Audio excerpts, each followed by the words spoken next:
Assalamu alaikum wa rahmatullah, and good afternoon for you all. Today, inshallah, we have our last class, actually.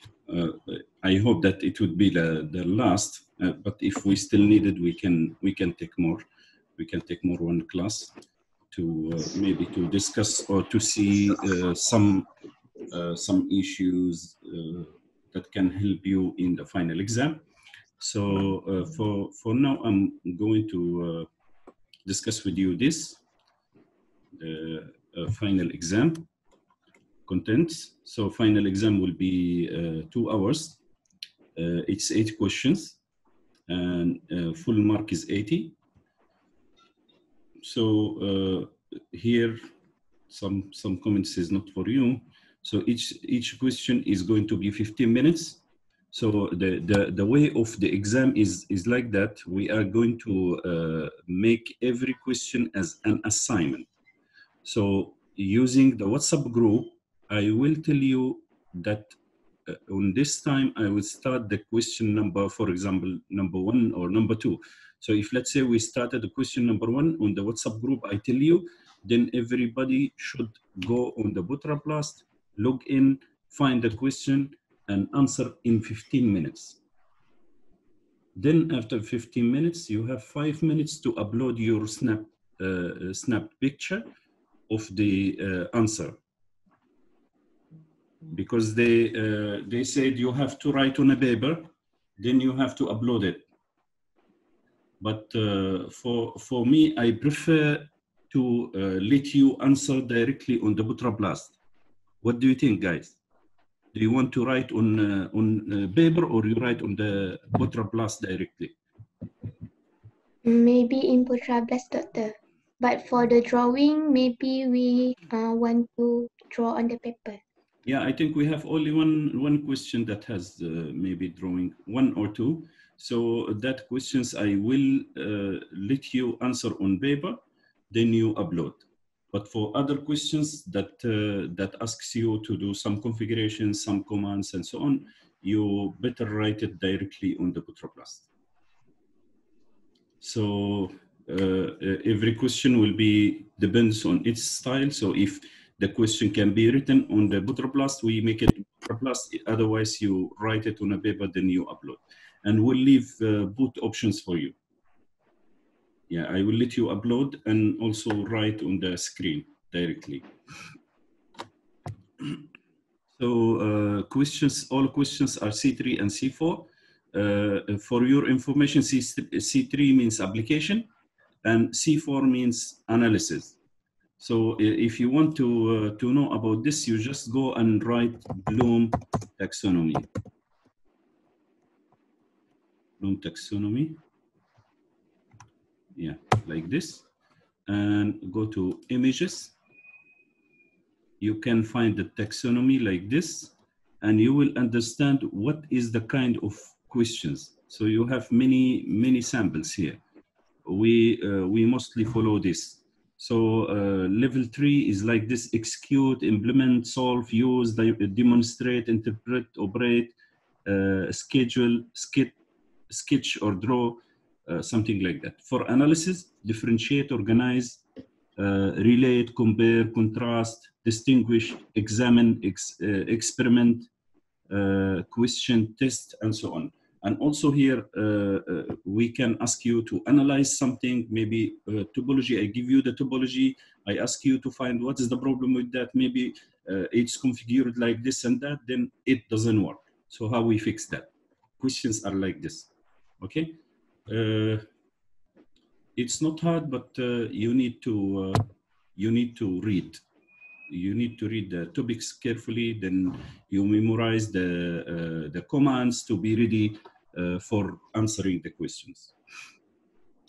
But questions, I did my best to make it as medium as I can. Yeah. Okay. So that's all about the C3 and C4. Then here we have questions. Actually, I made questions out of this data forwarding scenario and basic knowledge of IP routing. So this topic, if you go here, this topic is not this. I think, no, not this. The other one.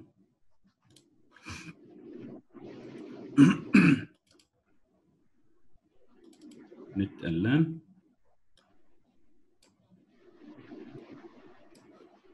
Okay, address basic knowledge, this one. Okay, you can see here what topics we have here. We have the autonomous system, we have the broadcast domain. I already explained this. If you have anything not clear, you just ask me now. We can settle that directly. Don't worry if you forget anything, you just ask me. The important thing for your information is the routing table, how it could be automatically built by the router, and what are the metrics inside, and how the router can find the shortest path, and so on. This is the important thing for this question, I'm telling you. Actually, it's nothing secret, but you have to understand this in order to answer. So I will bring you a scenario, then I will ask you some questions. So you have to remember all of these metrics, how they are working, and how the shortest path is calculated, and so on. So you try to understand all of this. That's all. It's very easy, the question number one. And for the other question is this one. This part is all about OSPF. So you have to understand, because this one is C3. C3, normally I will ask you about the application, how to implement, to write commands, to configure, to do something like that, to find this, to find that, something like this. And for the network one, we have one question about the introduction to IB version 6, IB version 6 routing. So you have to understand how to assign IB, how to configure that, what's the difference between the link local and the other type of configurations of IB version 6, and also how to enable the OSPF version 3, and so on. It's not much. It's about 5 to 10 commands. So you have to memorize them also, and you have to understand how they are working. Some questions, if C4, I sometimes give you the configuration in the question, then I ask you what's wrong with this, or this is the current configuration, how we fix this to do this, or something like that. So you have to be careful, and I will be with you. If you have any question, I can explain to you during the final. And also don't worry about the 15 minutes. We could extend, if most of you wants us to extend the time, we can extend up to 20 minutes or something like this, but we cannot exceed it more than that. So I would try to be flexible with you. I really I try to help, because I feel like this semester is not really enough for you. Okay, this is all about the IB version 6. And for the other question number 4 is also C4. And the question is all about the VLAN and VLAN routing. So everything you need to know here is how to configure virtual LANs, how to configure the what they call it, the VLAN IF, and also how to configure the gateways for the connected PCs and so on. So don't forget anything. Like some of you, even for the lab test, they many times submitted and they still forget to configure the gateway, or they still forget to configure the virtual LAN IF. So don't forget, virtual LAN first, then after that you have to configure virtual LAN routing, and then you have to configure the gateways for the PCs in order to get the connectivity. If you lose any part, you will lose its marks, because the question is divided between these 3 parts. data link is all about STB and RSTB.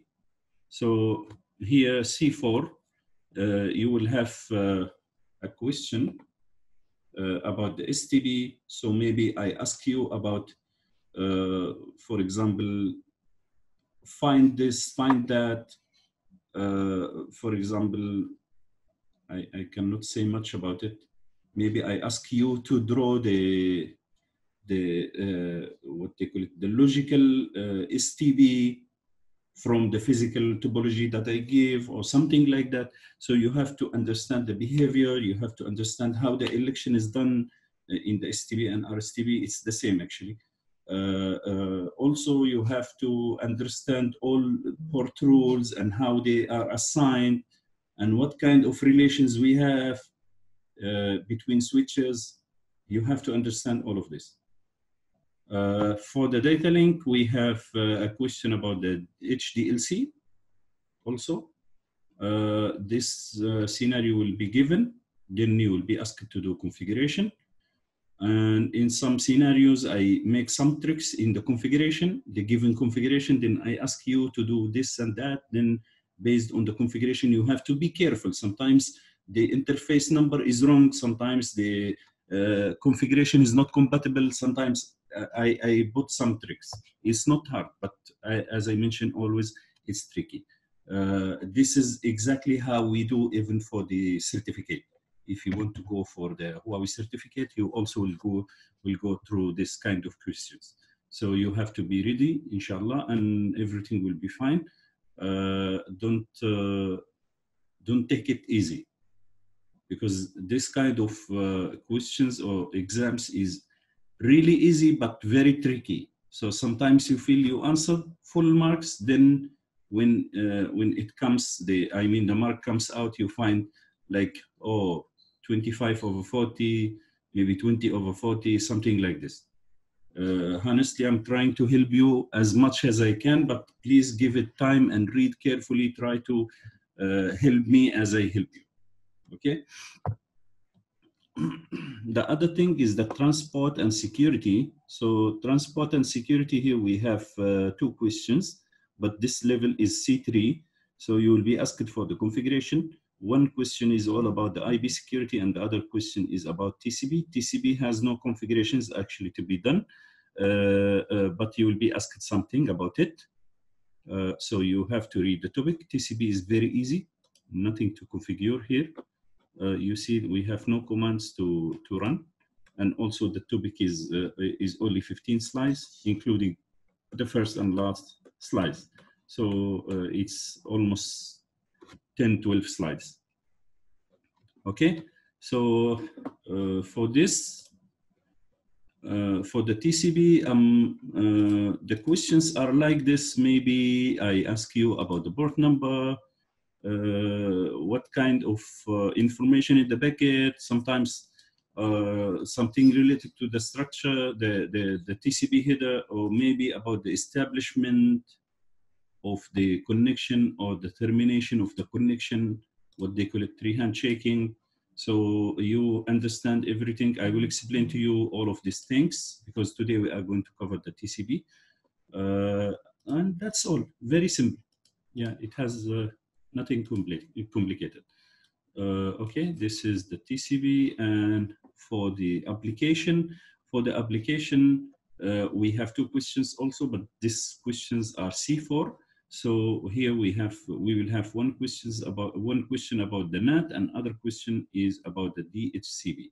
So for the NAT, we have to take it today, inshallah. We try to cover them, these three topics, because these three topics are very easy. This one is very, very simple because it has no configuration. It works by its own. So you don't have to do any configuration, no commands to remember, but only you have to remember the structure of the header, and also you have to remember the scenarios like the connection establishment, connection termination, and so on. For the NAT is very simple. We have two types of NAT. We are going to explain them today, and I will explain to you what is this, and when we use this, and when we use that, and how to configure them. And also we have the DHCP question. This one, the first one is 5 marks and the second one is 5 marks. And both are level of C4, means analysis level.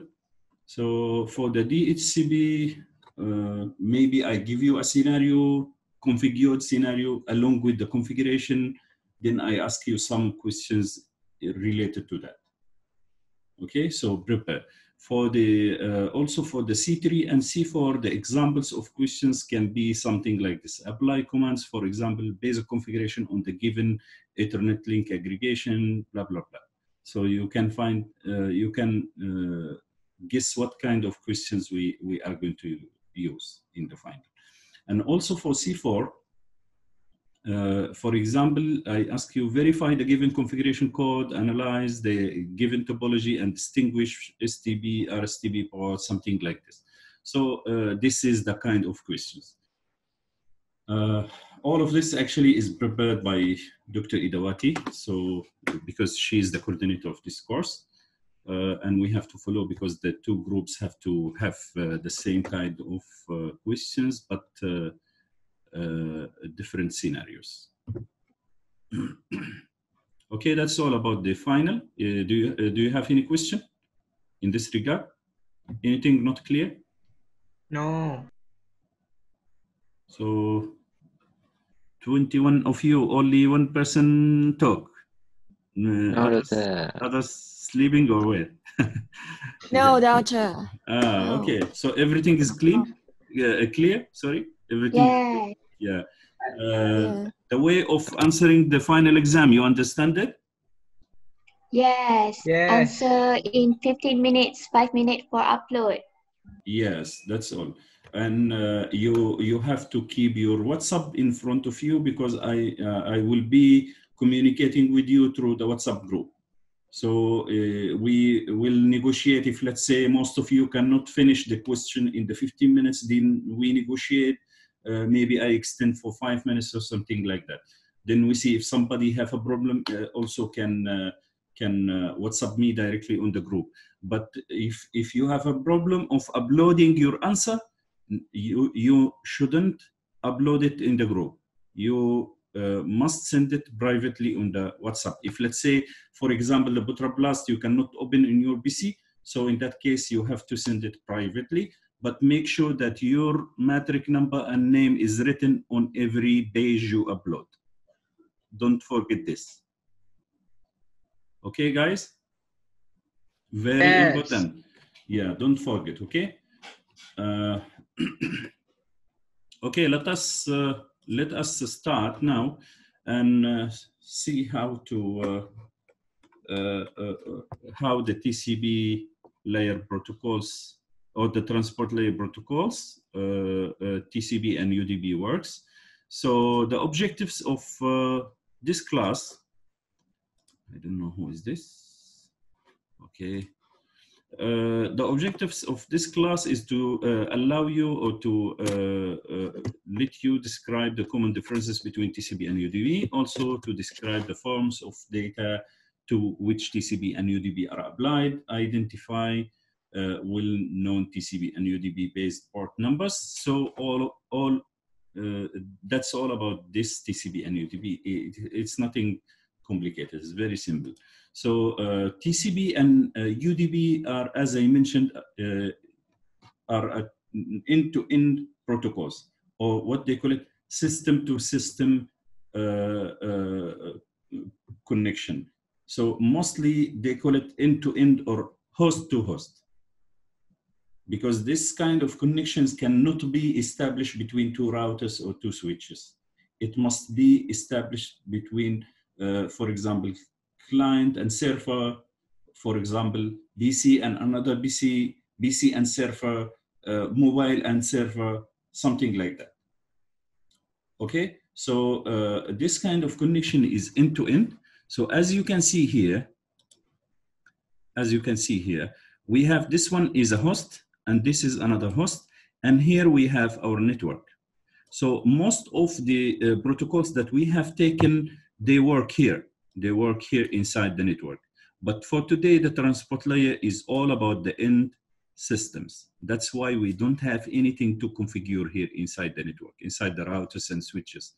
But only in the advanced level, maybe we need to open some ports, maybe we need to close some ports, we need to do some configuration to help the TCP do correct configuration or communication and so on. So this is not this level, the level of this course.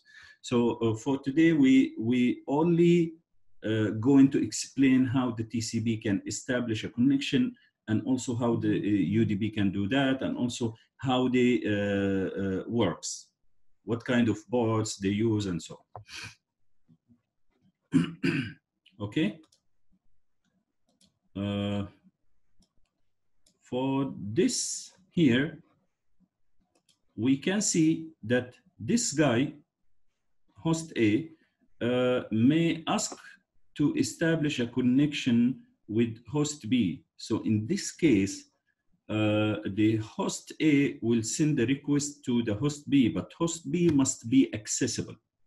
So one of the examples of the TCP connections is what they call it, the ping command. When we use the ping application, so the first host will send a ping command to the other host. So maybe the other host is local, or maybe behind the internet or something like that. So the only condition that we have to fulfill is that the destination must be accessible.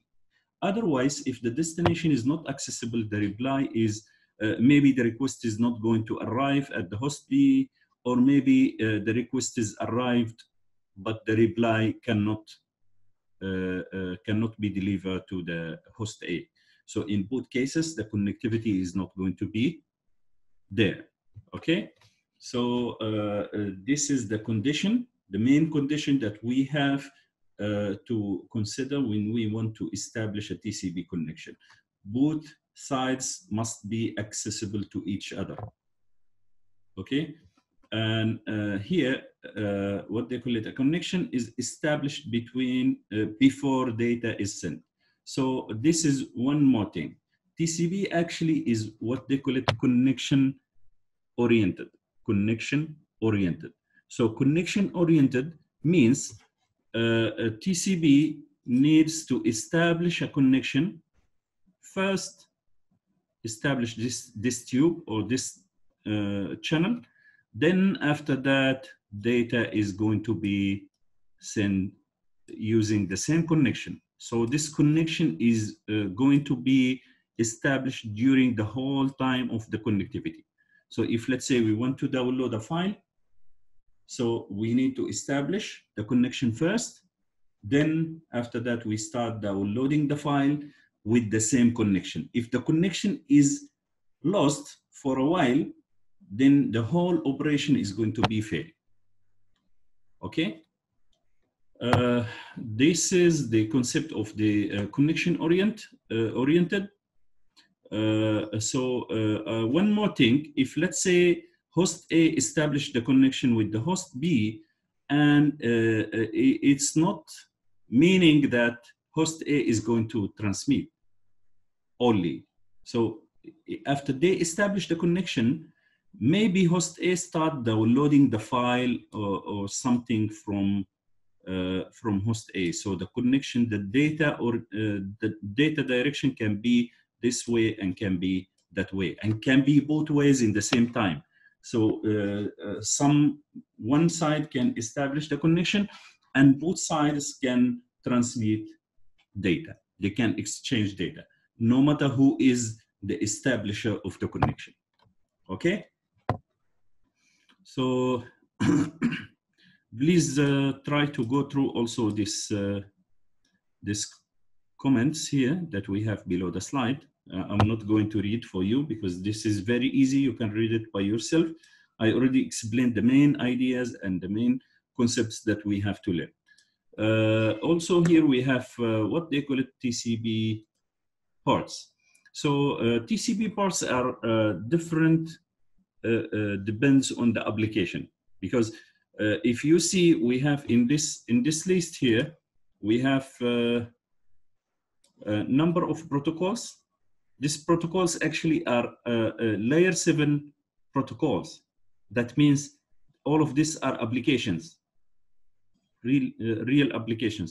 So FTP is the file transfer application, file transfer protocol.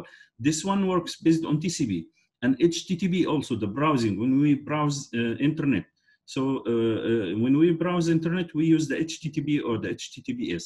So in this case, the browser is going to use TCP. So TCP session is going to be established first, then the data is going to be transmitted or exchanged using that link. Okay, but for FTP, FTP can establish long-lived connections and can establish short-lived connections. So it depends on the size of the file that we want to download or upload. So if our file is only 10 kilobyte, so it may take 1 or 2 seconds, the connection, then it will be disconnected or terminated. But for large files like ISO files, or maybe the Windows CD that's available on the server as ISO, then we want to download to install a Windows, for example, on our PC or something like that. So that ISO files can be like 5 gig, 6 gig, something like that.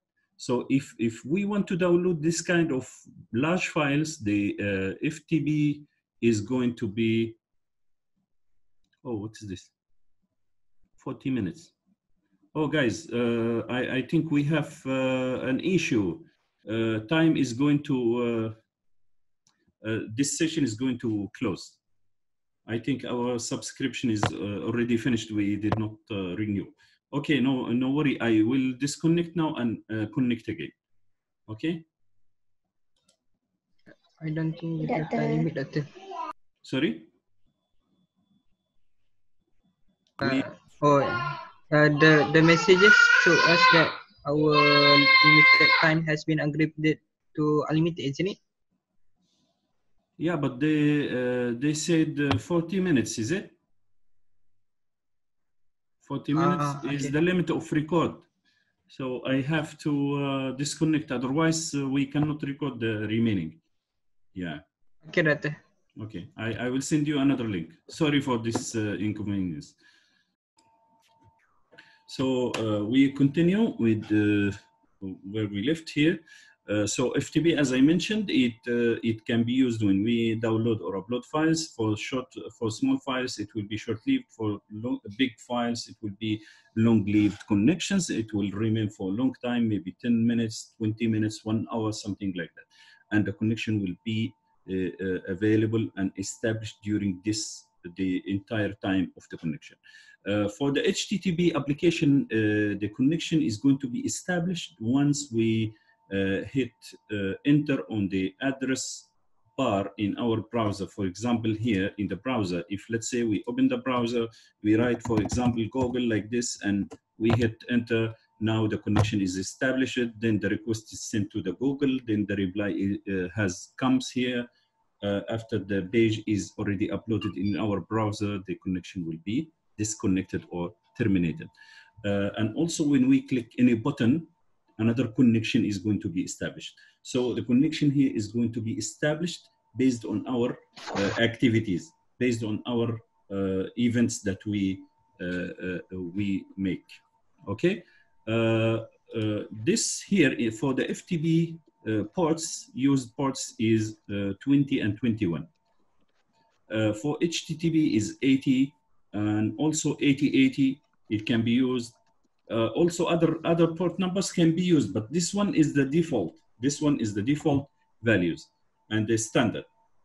Telnet is 23. Telnet actually is the what they call it, the connection to do communication with remote devices. For example, if let's say you have one router installed in the UPM campus, then you want to do configuration from your home.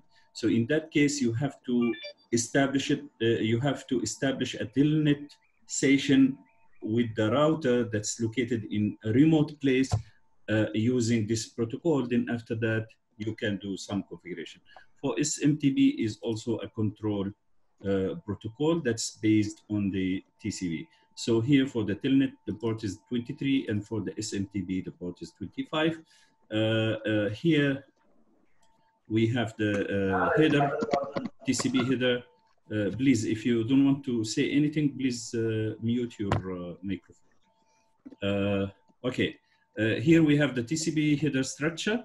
So as you can see, we have the IB field, and we have the TCP header, and also we have the data here. So TCP header is, this one IB is not for this level, is not for this layer, but they show you where the TCP header should be placed. So it will be placed between the IB and the data. But in the layer 5, there is no IB. You cannot see the IB in the layer 5. Okay, because IB is layer 3. It depends on the direction. Is it transmission or reception? It depends on that. You will see which one first. Is it to encapsulate or to decapsulate? Okay, it's not our topic here. We already have taken this before. So the structure of the TCP header, we have the source port, we have the destination port. So two sides must identify their ports. So if let's say we use an FTP connection, so if let's say host A wants to establish a connection with a host B, so in this case, this one is A and this one is B, and they want to establish an FTP connection. So maybe this one will use 20, port number 20, and the other side will use the port 21, or maybe different thing. Okay, it depends. This is the standard, and there is many other things that is not following the standard. Okay, and also FTP has many types. We have FTP, we have TFT, TFTP, and we have what they call it, smart FTP, and many versions of the same protocol. So every protocol is using different ports and different style of communication, but the main thing is the same. Okay. Here we have also the sequence number. So if let's say the establishment is this way, this is the first host and the second host. If let's say this one is the request, so the request should have a sequence, for example, 100. And if this request arrives here to this PC, then this PC have to send and acknowledge, ACK, okay, ACK. So ACK here will be the acknowledgement for this number. So the acknowledgement must be 101. So the acknowledgement must be 100 plus 1, right? So this is how it works. If I send a request with 100, with sequence number 100, then the other side must reply me acknowledgement with the number 101. This acknowledgement of 101 will tell me that the other side is waiting for the packet 101. That means packet 100 is already received, and the other side is waiting for the next packet, which is 101. If let's say I send 100 and 101 together, then both of them was received at the same time, then the other side must reply me an acknowledgement with only one acknowledgement with a sequence number 102. So that means 1 and 101 is already received, and the other side is waiting for the packet 102. Okay. So this is the sequence number, and also the acknowledge number, and we have what they call it, the header length. We have a lot of reserved flags, as you can see here, NSC, WRECE, many things. URG, which is urgent, and ACK means flag, means a flag for acknowledgement. That means this packet has an acknowledgement, because we can send a piggyback acknowledgement. So we can send the acknowledgement together with a packet, with a normal packet. So in this packet, if we have this kind of packets, it will carry multiple sequences. One sequence is for the packet and the other sequence is for the acknowledgement. Okay, and also we have the window. Window is actually the transmission window. This is a very long scenario, a very long topic. I cannot explain now. It's out of the scope of this course. But this window is used to control the transmission. Okay, so both sides should negotiate and should decide what size of the window they have to use in order to control the congestion and also to control the transmission.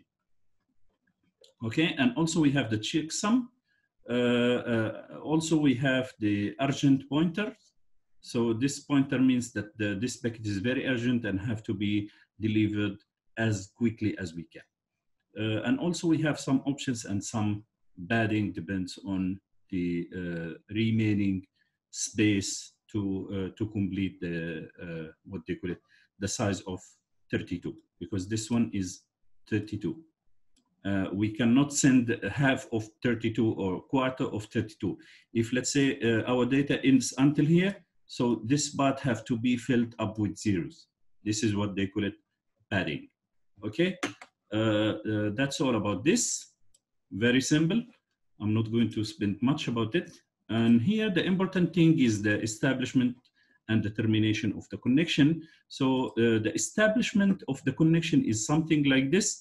So if let's say host A wants to establish a connection with the server A, so here a SYN is going to be sent. So SYN means synchronized packet. Synchronized packet is the request to establish a connection. Request to establish a connection. So here we have the letter A. Letter A can be equal to 100.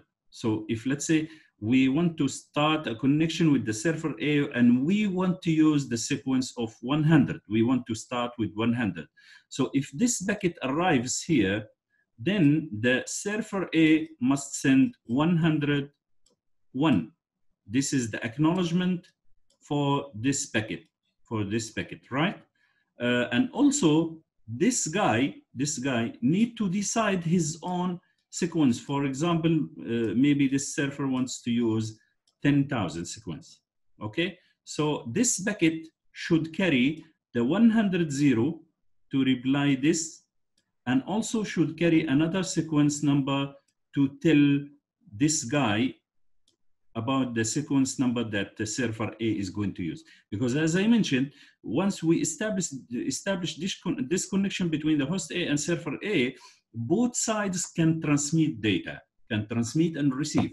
So if the data is sent from host A, it will use the sequence number 100.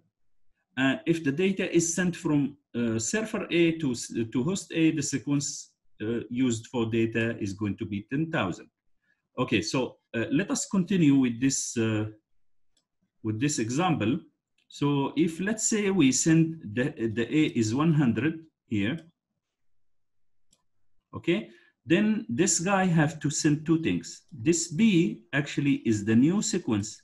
So for example, this one is 1000, and this one actually A plus 1 is the 101 that should reply this, right? And also this one is a SYN synchronization packet, because here the server A wants to tell the host A that the connection is accepted. We want to create the connection. So he also need to send a SYN packet. And at the same time, this packet is an acknowledge. So the acknowledge is piggybacked on the synchronization packet. So the sequence of acknowledgement is this, right? Which is the answer of the original packet. And this SYN has another sequence, which is the new 1000, right? Then after the packet is arrived here, this host need to send another packet to carry the sequence. So this is a data packet. Okay, this is a data packet with the sequence A plus 1, means 101. And the This bucket includes also an acknowledge for the B+1. B+1 is already, actually the B packet is already sent here. So we need to acknowledge that packet. We have to +1 to that sequence and send it back to the server. And also here, the packet is an acknowledgement. Okay, so this is how it's working. Very simple. You have to remember this notations, the name of packets, like the synchronization packet, acknowledgement packet, and so on. And also you have to understand how the sequence is working. So a TCP connection is established after a three-way handshake. This one is what they call it three-way handshake, because this one is one way, second way, third way, okay? Then here we have what they call it TCP transmission process. So here, if let's say host A sends packet 1, 2, 3, and all of them has been arrived here at the server A has to acknowledge number 4 to tell the host A that packet 1, 2, 3 are already received, but we are still waiting for the packet number 4. And then if the packet, the acknowledgement is arrived here, then the host A should start sending also data 4, 5, 6. So here, if let's say this 4, 5, and 6 have been sent from host A to server A, but for example, the packet number 4 is already lost, discarded somewhere, dropped somewhere in the on the path at, in between, and the packet number 5 and 6 was arrived at the server A. Here, the acknowledgement should be sent also with number 4. Why? Because this packet number 4 is not delivered. So this server should still keep sending acknowledgement number 4 until it could receive the packet number 4. So if the acknowledgement is resent with the same number, the entire 3 packets have to be retransmitted. So as you can see here, the packet 4, 5, and 6 was retransmitted again to the server A because of the loss of packet 4. So as you can see here, we have packet 1, 2, 3, and after the acknowledge, we get another 3 packets, and after the acknowledge, we get also another 3 packets. Actually, this means why 3 here and 3 here and 3 here? Why? Because in this case, the congestion window or the transmission window used for this scenario is 3, equal to 3 packets per time. So that's why acknowledgement is going to be sent after every 3 packets. Okay, so this is the only thing that you have to understand, and I think it's already clear. You don't have much to do with it. Here we have something called TCP Flow Control. So TCP Flow Control is all about the window. So the congestion window and the sliding window. And we have another window called advertised window, sorry. So 3 types of windows are used for the TCP Flow Control. And this one is a very complicated scenario, very complicated process. And really, I cannot explain here. And it's not your responsibility to understand it at this level. But the only thing that you need to know is that if the congestion window is 3 packets, exactly similar to this scenario, then every 3 packets, the other side must must send an acknowledgement, and so on. And if 1 packet was lost in what they call it, in 1 window, so the complete window may be retransmitted. So in this case, if packet number 4 was lost, then 4, 5, and 6 have to be retransmitted, as you can see here in this, in the last step. But if let's say packet number 6 is lost, so the acknowledgement will be sent for packet number 6. So that means 4 and 5 was received, but 6 is not received. So in this case, the last step will be not 4, 5, 6, it will be 6, 7, 8. Okay, so only 1 packet will be retransmitted. It depends on or the place of the lost packet inside the same window. So if the lost packet is at the beginning of the window, so the complete window is going to be retransmitted. But if the packet is at the end of the window, only some packets will be retransmitted out of the complete window.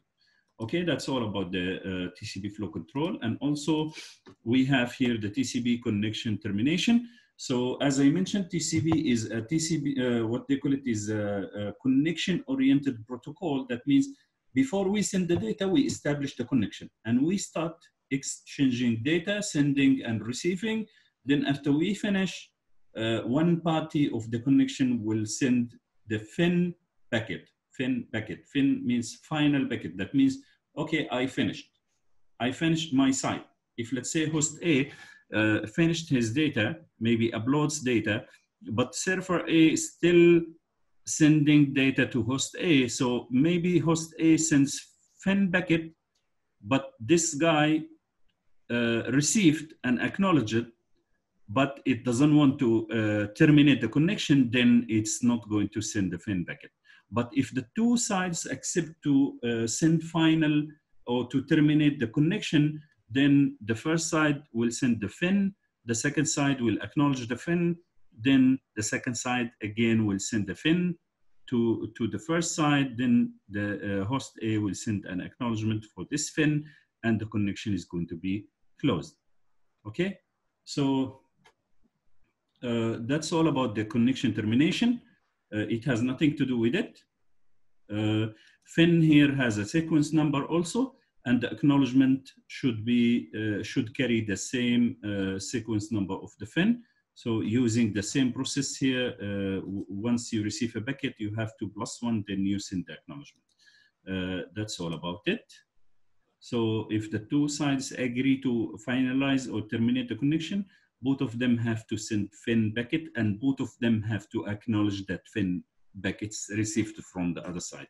So host A will ensure acknowledgement is received by server A before closing. So they have to ensure that this FIN packet is received, and also the other side send this FIN packet. Then they have to wait for a certain time, like up to 2 minutes. Then they can close the connection. Actually, 2 minutes is not a practical value, but this is what they use in this example. We have to follow it, and that's all. Then we have what they call it user datagram protocol. User datagram protocol is very simple protocol. This is the protocol used for what they call it video and audio streaming. Video and audio streaming. So because of the nature of video and audio streams, the protocol, the UDP protocol, cannot wait until it receives the acknowledgement. So that's why UDP is based on the concept of just transmit if the data is available, no matter it's received by the other side or not. That's why when sometimes we watch IPTV, sometimes the video start breaking. We can see some small squares on the pictures and so on. So this is because of the lost packets. Okay, so UDP doesn't have flow control, and it's not based on a connection. So they don't establish a connection to transmit data. They just transmit data immediately. Once the data is available, it will be transmitted directly, and the other sides can receive, because UDP is a very simple protocol. So UDP based data is sent without establishing a connection. That's why they call it connectionless protocol. Connectionless protocol. TCP is a connection oriented, and UDP is a connectionless protocol. Okay, this is the structure of the UDP. It's very simple, very easy. It's minimized, ultimately minimized. So you can see here we have only four fields. So the size of this header is only 64 bits. But if you go here to the TCP is, you can see here how many 32, 1, 2, 3, 4, 5, 6. So it could reach what they call it 1 to 8 bits or maybe 64. It depends on what we need and what we really use in the header.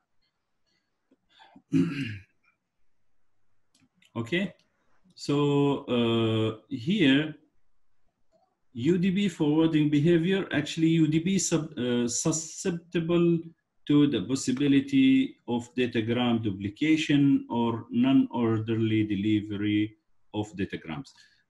Using UDP, we may have wrong order of data because of the multi-paths. Maybe one packet, maybe the first packet is sent through this path, which is very short, and maybe the other packet is sent from here, which is very long.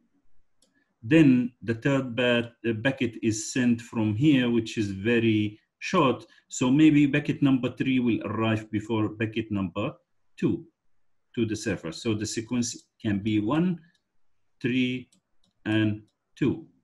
So in this case, for the UDP doesn't care. If packets comes in misorder, in this order, then they are not going to reorder them. But in the TCP, they have to take care about the order. And if there is a misorder or disorder of packets, the TCP have to reorder packets in the correct sequence. Otherwise, we may download a corrupted file, or we cannot see the proper web page or cannot receive a proper email. That's why TCP must be what they call it, connection oriented, and the data must be acknowledged and must be confirmed of delivery, and also it must be in order. For the UDP doesn't care about the order, doesn't have acknowledging process, because the data, if the packet lost from a video or from an audio, then that packet is going to make some noise in the video or maybe some noise in the audio, and that's all. But it's not going to be retransmitted. Okay, this is the only difference between the two protocols. So that's all about this. We already finished the TCP and UDP. So please read it carefully. You have these two parts. The flow control is not matter, because we have the establishment and termination. We have also this process of the retransmission, and that's all about it. Okay, guys, I hope you give it enough time. For this topic, we have two questions here. The first question is, what is the purpose of the acknowledgement field in the TCP header? Actually, this one is to mention that this packet has an acknowledgement inside it, because the packet can be only acknowledgement, can be only a data, can be data and acknowledgement together. So that's why they have this this flag. And also they have another field of the acknowledged. If you can see here, the other field of the acknowledgement, this one is to carry the acknowledgement number, and this one is to tell other sides that this packet has an acknowledgement. Okay. Which TCP code bits are involved in a TCP three-way handshake? Code bits. Also me, I confused. The three-way handshake involves SYN and ACK code. This one, sync and ACK, synchronization and acknowledgement. So this one you can see here in the scenario. So we have what they call it SYN, and the other one is the acknowledgement. So this is the codes. And if the question comes, you try to explain about them. That's all. Yes. Yes. Why is the sequence bit does not involve? Sequence bit. Yes. I couldn't get you really. What's this? Let me open this one, TCP and UDP.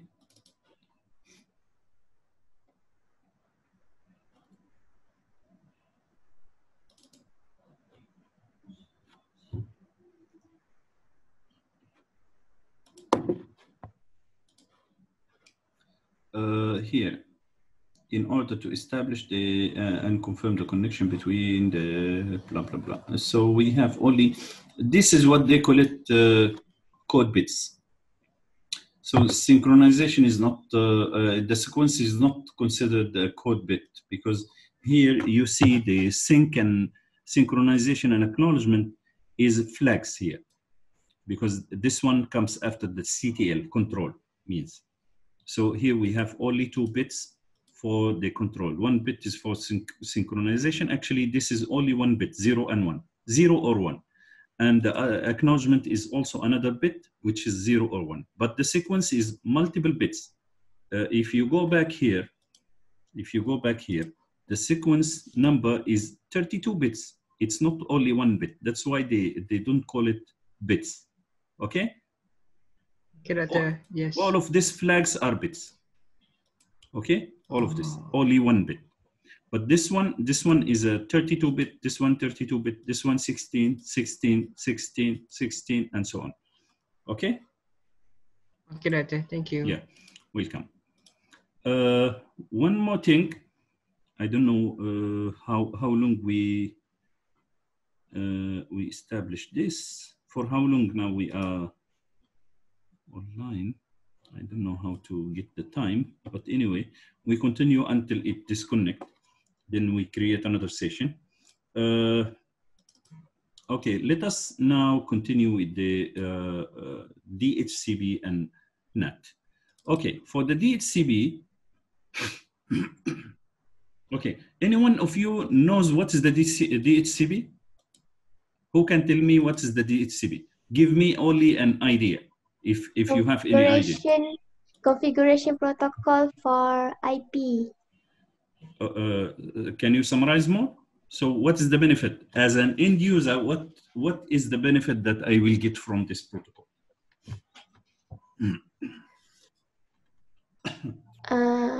It will create the IPv4 and IPv6.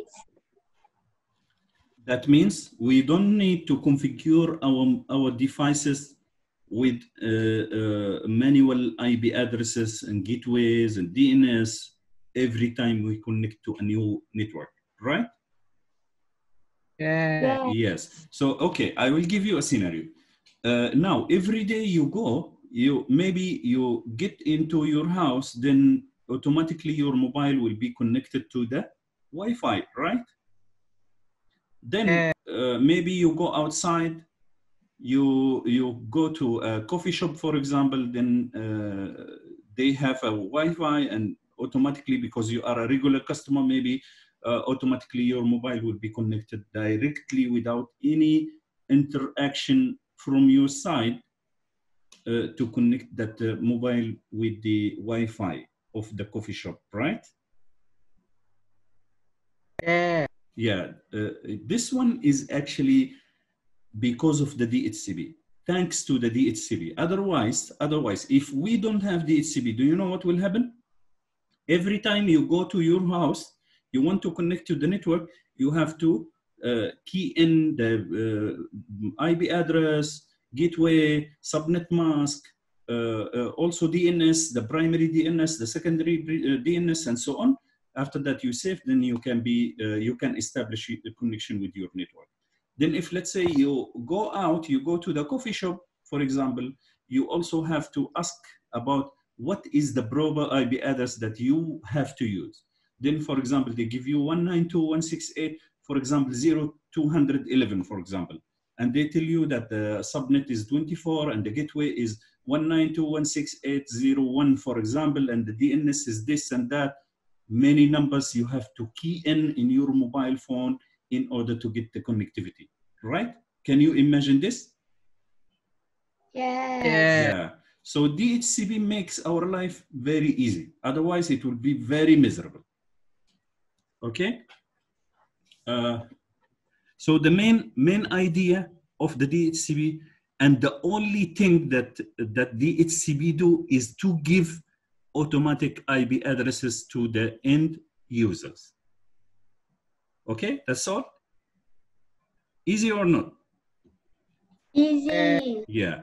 Now we need, this is from the perspective of the end user, but from our perspective, we have to do the configuration to provide the end users this kind of facility, right? So here, in our class of today, you will learn how to describe the function of DHCP in the enterprise network. So you already have done this. You already understand why we need to use the DHCP. And also the second thing is to explain the leasing process of the DHCP. Now we are going to learn how this process is going to be.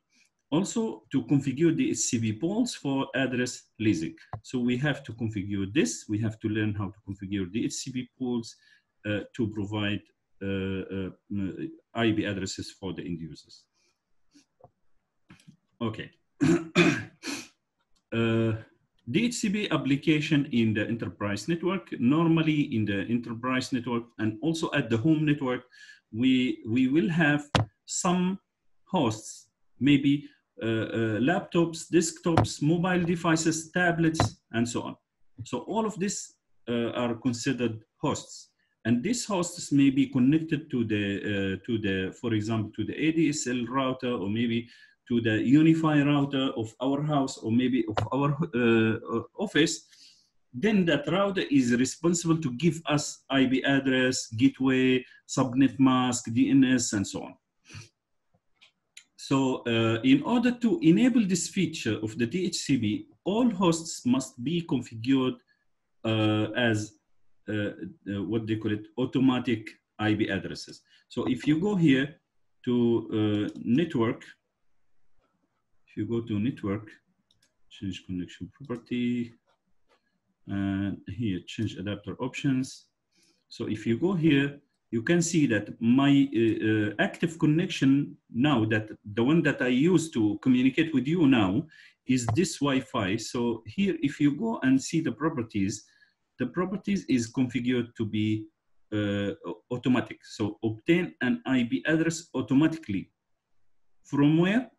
Definitely from the DHCP server. Where is my DHCP server?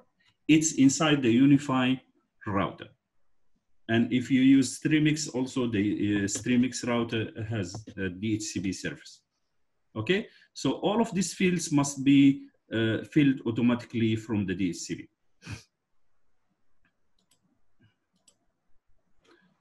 Okay. But if you don't have DHCP, you have to fill up everything manually here.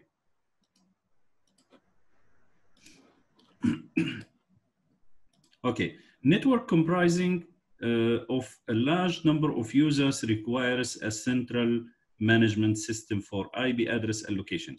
So one reason of using the DHCP is the expand of the networks, expansion of the networks, because our networks become very large, so we cannot manually configure them. So imagine that you are a technician in UPM and you are asked to configure all PCs manually. You give them IP addresses and subnet mask, gateway, DNSs manually. So imagine how long you need to finish this task, and what will happen if something wrong happen and needs to be maintained. So it's very, very hard. So you have to memorize all the used IP addresses in every place. Okay, that's why using DHCP is much better, much easier, makes our life easier. Okay, address allocation mechanism. So how the address allocation is going to be done using the DHCP. So once BC is connected to a certain switch and this BC is set to obtain IP address automatically, then this PC is going to send a request of IP address. This request of IP address is going to be sent as a broadcast. So all local or connected DHCP servers are going to receive this request IP address. And if let's say we have two DHCP servers, both of them can offer us an IP address. But at the host, we are going to accept the first one, only the first one. Okay, if we accept the first one and the second IP address comes from another DHCP, then the second IP address is going to be discarded. Okay, that's all. So every new PC connected or attached to a network must send the request IP address to all DHCP servers as a broadcast. Then all available DHCP servers must reply by unicast. So here, broadcast means to everybody, and the server, because the server will know the MAC address of the host A, that's why it will send a unicast to the host, including the IP address, the subnet mask, gateway, and the DNS. Okay, after that, the connection, actually this guy, host A, have to send another acknowledgement to the server as a unicast to tell the server that, thank you, I already used this IP address. I already used this IP address. Okay, so this IP address is going to be removed from the DHCP pool at the server. Okay, but if let's say the DHCP server sends an IP address to host A, for example, but host A discarded that IP address, then timeout will be expired. Timeout will happen here. So the server will wait for the acknowledgement. The acknowledgement doesn't come until the timeout. Then the server will keep the IP address in the pool. So it could be used for any future request of IP address. Maybe if host B requests an IP address, then the server may use the same IP address that was offered to host A but not accepted. Okay, that's all. If the IP address is accepted by host A, it will be removed from the DHCP pool. Okay, server management users. So DHCP supports three mechanisms for IP address allocation. So here, for this, you have to read this. You have to go through all of these things. Here, DHCP supports three mechanisms for IP address allocation. The method of automatic allocation involves DHCP assigning a permanent IP address to a client. So the first way is to assign a permanent IP address to a certain PC or a certain client. For example, if let's say we have server here and we have management here, we have fixed, or maybe this one is dynamic users, because users can go and come. For example, if let's say you are in a coffee shop, so coffee shop maybe has have the point of sale machine and the computer, the cashier computer, and also maybe it has the back office computer.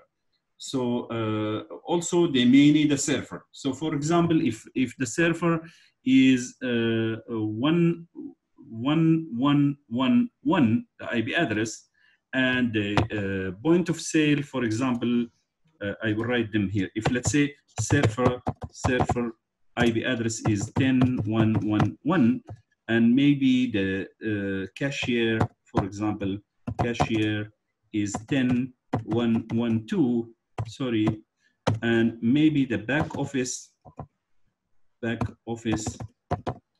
is 10113. So this IP addresses should be permanently assigned,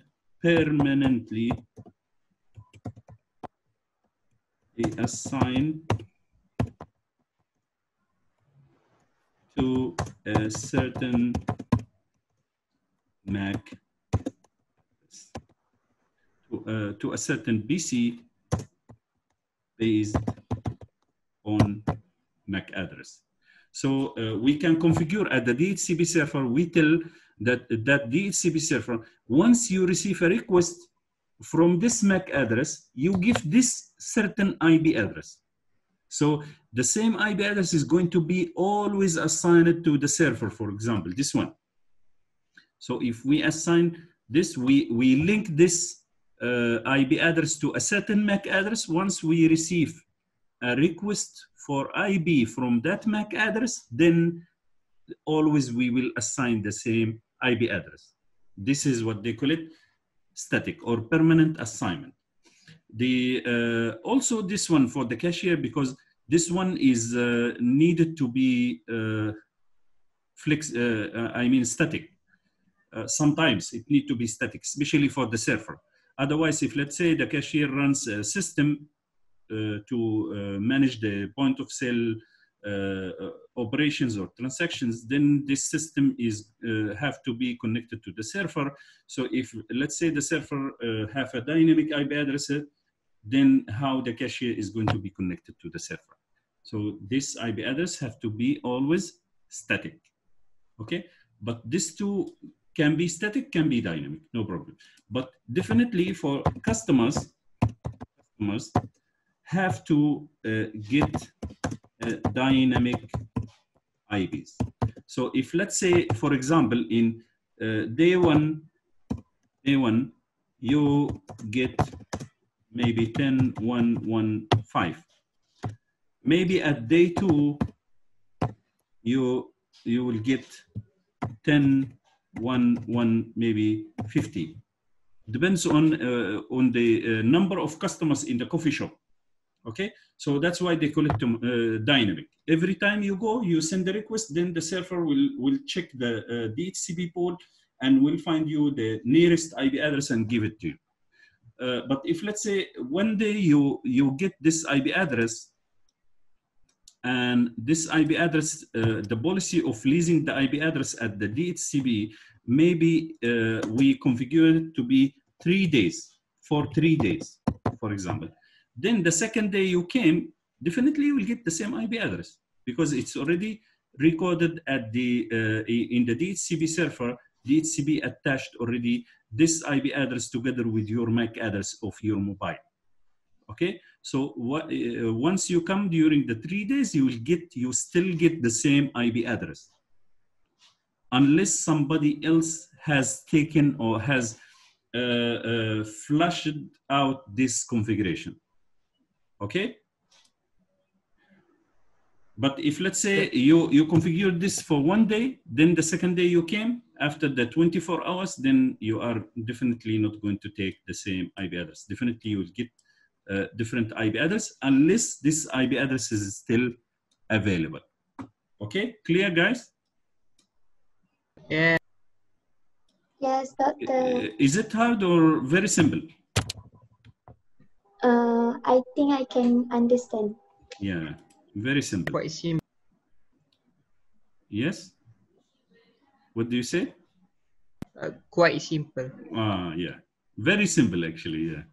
Okay, so here we have types of DHCP messages. We have DHCP discover, we have DHCP offer, we have DHCP request, DHCP act, DHCP NAT, DHCP release. So DHCP discover is when the client broadcast used to locate available DHCP servers. So once we attached our PC or mobile device to, for example, to coffee shop network, then our PC or mobile will send a DHCP discover to find the DHCP server. Is there a DHCP server in the network or not? So after they send, they will receive the acknowledgement to tell that, hey, I'm the DHCP server and this is my IP address. Then after that, the DHCP request actually is going to be sent. But before that, let us go in order.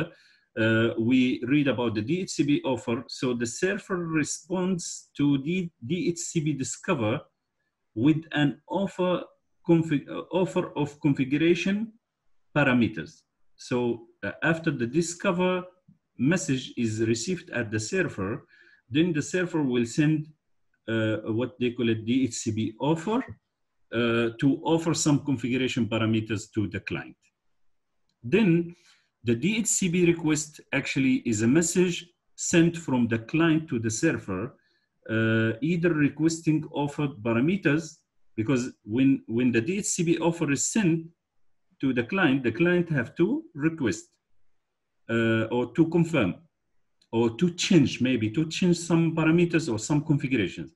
So here client message to servers, either requesting offered parameters, because here we have A, B, C, 3 scenarios of the DHCP request. So scenario A is to request offered parameters from one server and implicitly declining offers from all orders. From all others, because if let's say we have multiple DHCP servers and all of them send offers, then we have to send the request to a certain offer to a certain DHCP server, and this request must be broadcast.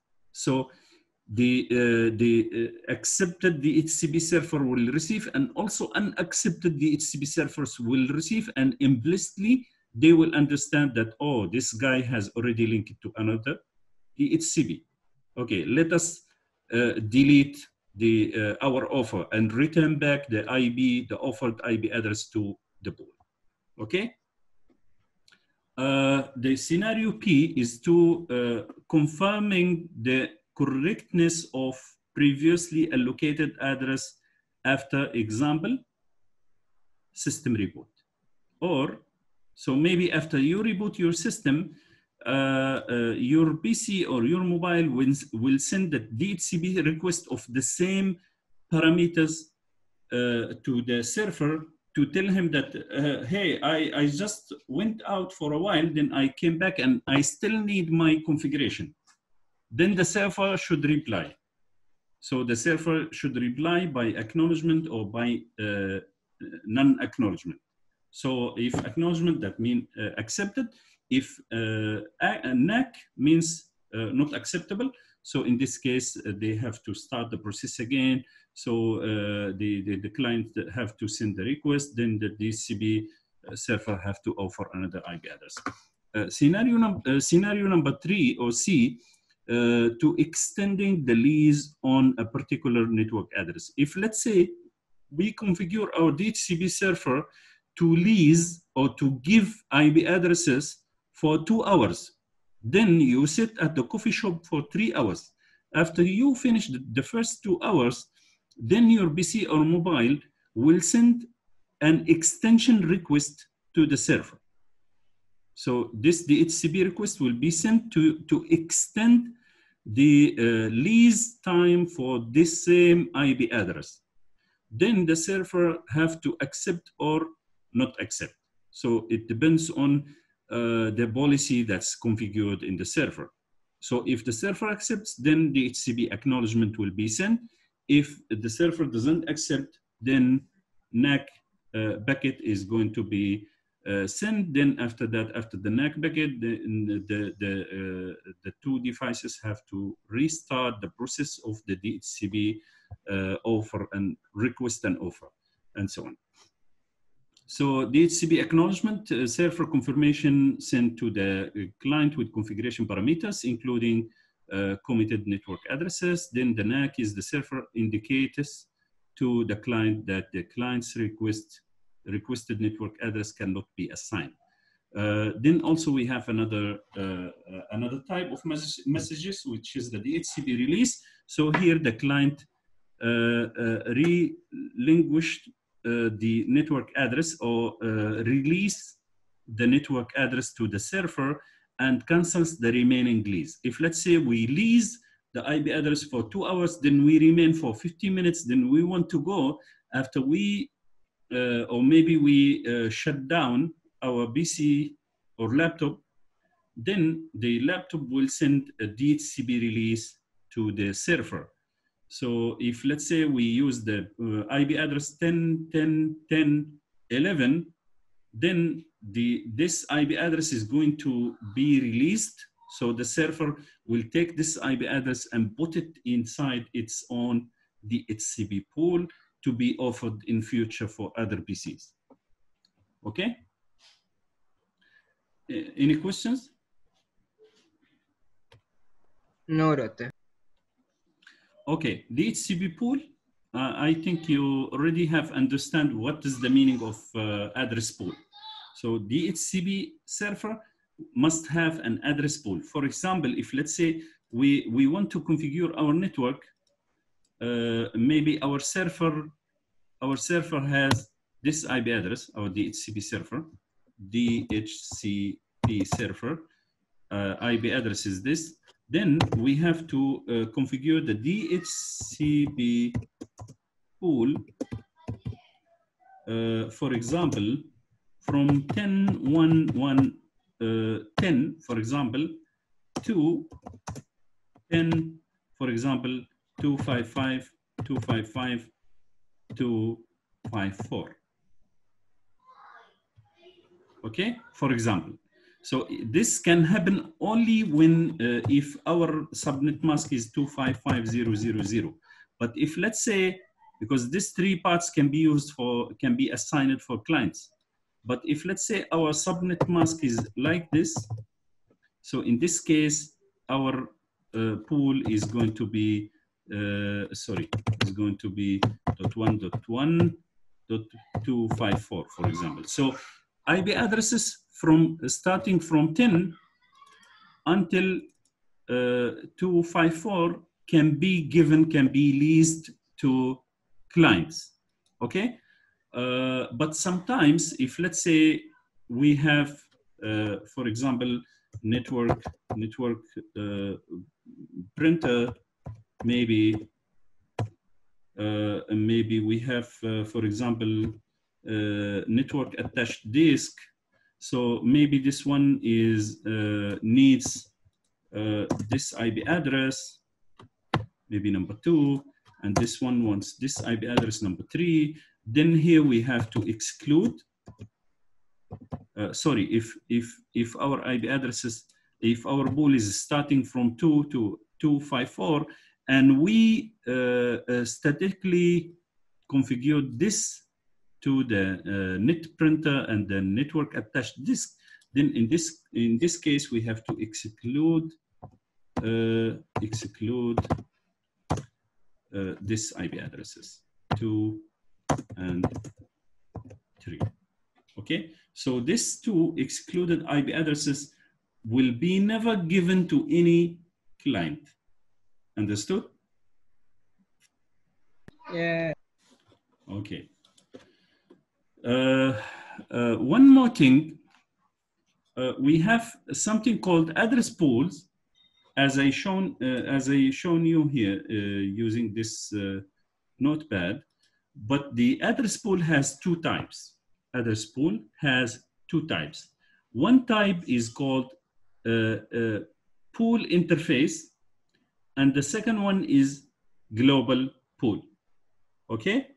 So one pool is based on the interface. So if the request comes to the server from a certain interface, physical interface, then that pool is going to function.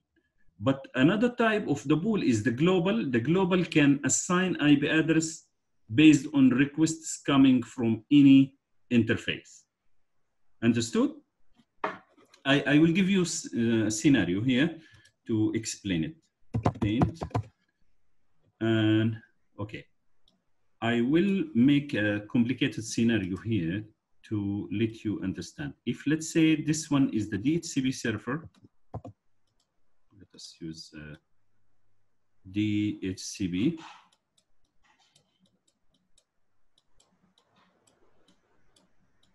DHCP server.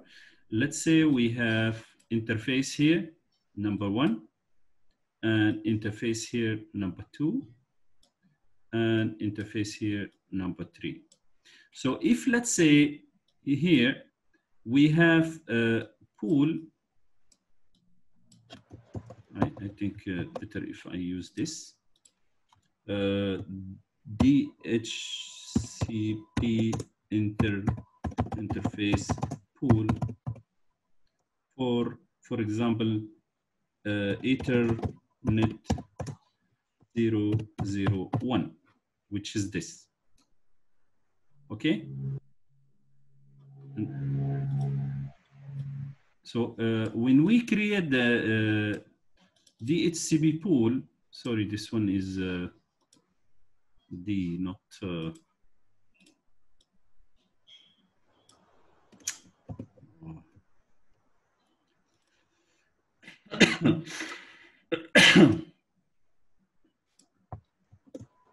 Okay,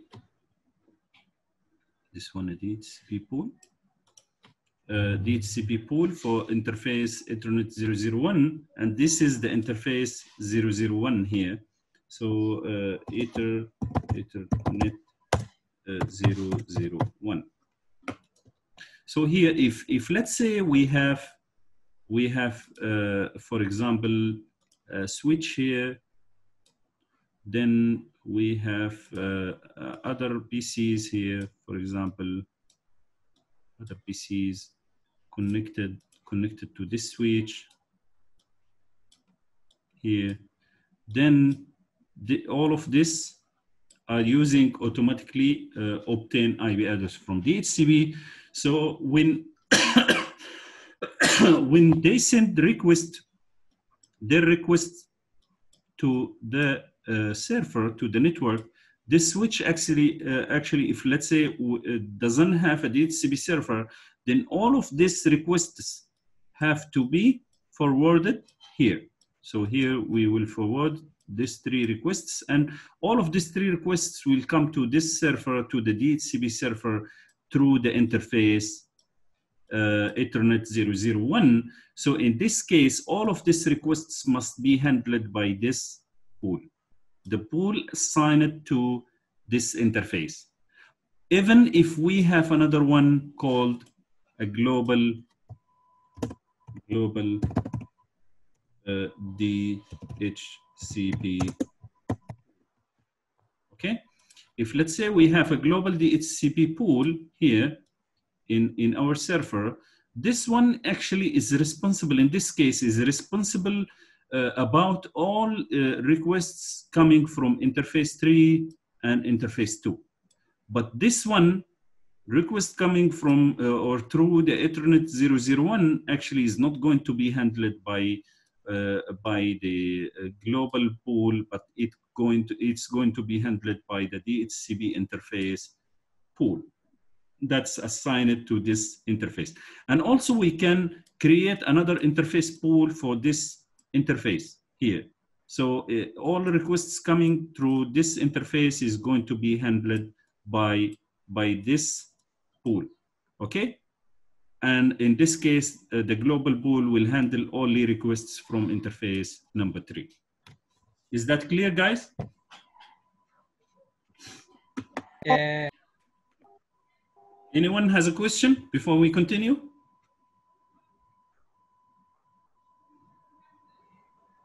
No question. Doctor, what? Yes. What okay. if the pool is full and there's a new request?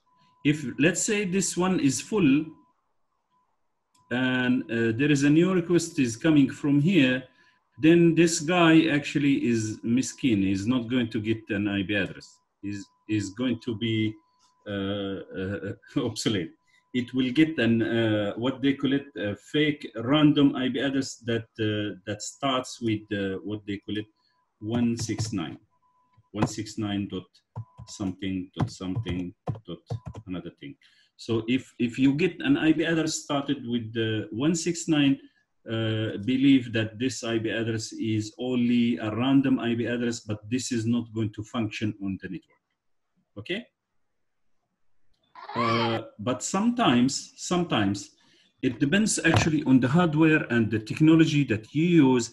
In some servers, they have some kind of configuration to tell the DHCP server, if let's say this interface pool is full, then after that we should handle it by the global DHCP pool, for example. But this is out of the scope of our course. Okay, so now you understand this. DHCP interface pool is only to handle the requests that comes through the certain interface. And the global DHCP pool is going to handle all requests from interfaces that doesn't have interface pool. Okay? Okay, Doctor. Yes, good. Okay, now I'm going to take one example to help you for the final. Okay? To help you for the final, we will take an example. So let's say this is the DHCP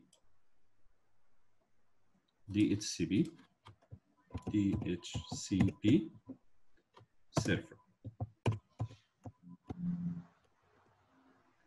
Okay, and let's say we have this guy is connected here, other guy is connected here, and this is a switch, or maybe we use this switch.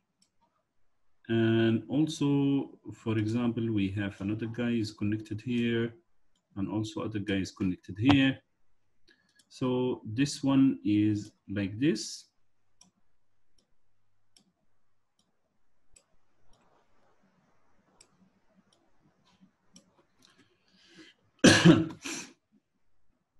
Okay. What if we have, what they call it? If let's say this one is Ethernet 001, and this one is Ethernet 002, and this one is Ethernet 003. Okay. Then if let's say here in this server we have one global pool like this, and this global pool is starting from 10.1.1.5 to 10.1.1.200. Okay, this is the global pool, and this one definitely is inside the DHCP server here. Okay, and you cannot see, this one is not a device, it's only a configuration. Global pool is a configuration. So global pool, if let's say we enable the DHCP server in this situation with only a global pool, then if let's say this one starts control Z, if let's say this one started first, and this one is maybe second, and this one is third, and this one is fourth. Okay, so this is the startup or the attachment sequence to the network. So suppose that all of these PCs are what they call it shut down, then the sequence is going to be, this one will operate first, number one, and number two will operate the second, number three will operate number three, and number four will operate at last. So the first PC will request an IP address is the PC number one. So in this case with this configuration, this PC will get IP address 10.1.1.5. Okay, and this PC is going to get 10.1.1.6. Then this PC will get 10.1.1.7, right? This PC also is going to get 10.1.1.8. So this is how it's going to be assigned. This IP addresses, all of these 4 IP addresses are assigned based on the global pool, because we have not assigned any interface pool for interface number 1, 2, and 3. But what if we keep this here and we create another interface pool? So for example, E001 interface pool, starting from, for example, 10 to 5, or for example, 1, 2, here, 10 to 200. Okay? So what will happen in this case? Can you tell me what will happen now? The PC2 and PC4 will get the new IP. So okay, now I will strike out this configuration here. I will strike out this configuration only to keep it, to understand how the configuration is going to be changed. Okay, let us now consider the same sequence of the startup. So number 1, number 2, number 3, and number 4. So number 1, what IP address is going to get? 10115. Are you sure, guys? What do you think? 10115, is it right or not?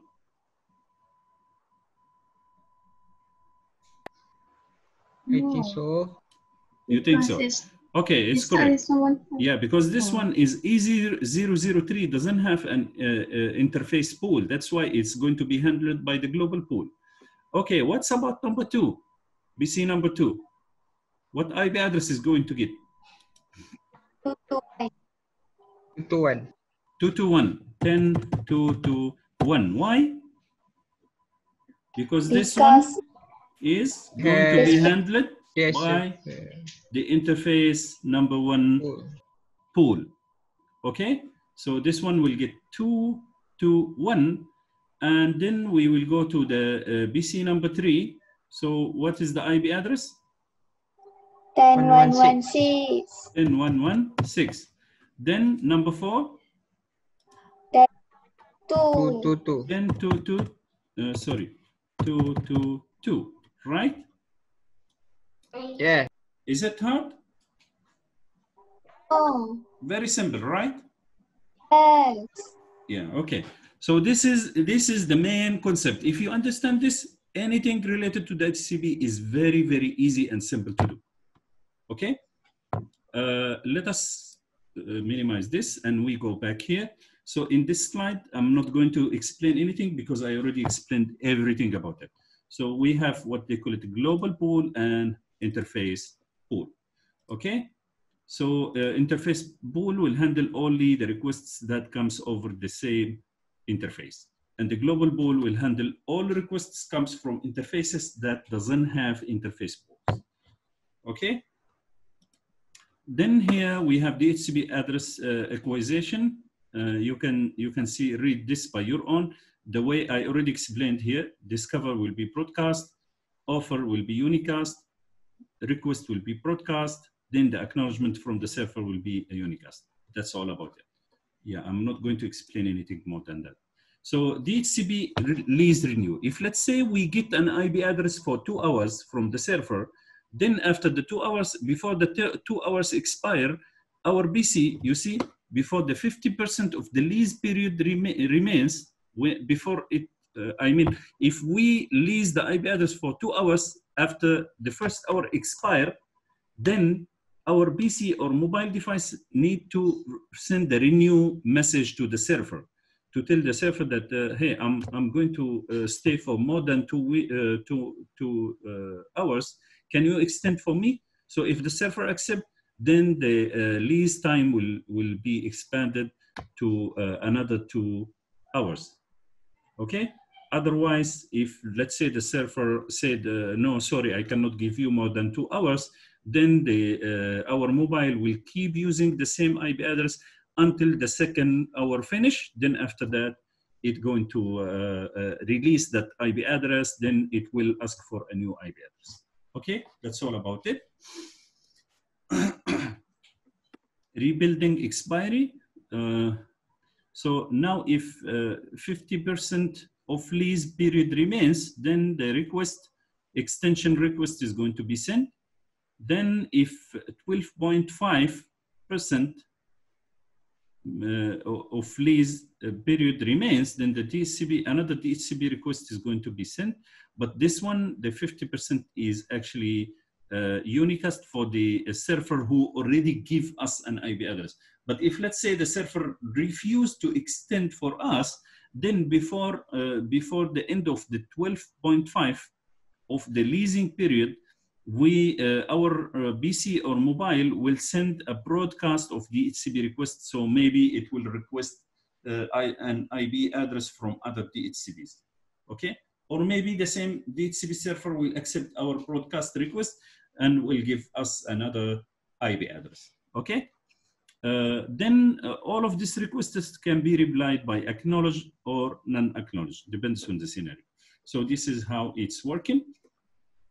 And also here we have the IP release. When we finish, our PC or mobile wants to be shut down or disconnected from the network, a DHCP release is going to be sent. So the DHCP release will result in the release of an IP address if the client fails to renew the IP address before lease expiry. Yes, this is another scenario. Before we finish our lease period, then we have to send the release to the DHCP server in order to tell the server, okay, you can take my IP address and return it back to the pool. Okay, configuration. This is the important part. So here, in order to create an interface-based DHCP, you have to, at first, you have to enable the DHCP like this. Then after that, you have to select the interface that you want to attach that DHCP pool to. So for our example, we want to attach the DHCP pool to the interface G000. So we enable the DHCP first, then after that we get to the interface view of the GE000. Then after that we write this command, select DHCP select interface. So we select this interface to serve the DHCP, and after that we can use DHCP server DNS list. This command actually to give this DNS for the clients. Okay, so we can use DHCP server DNS list, and also we can use DHCP server gateway, and we give the gateway also IP address.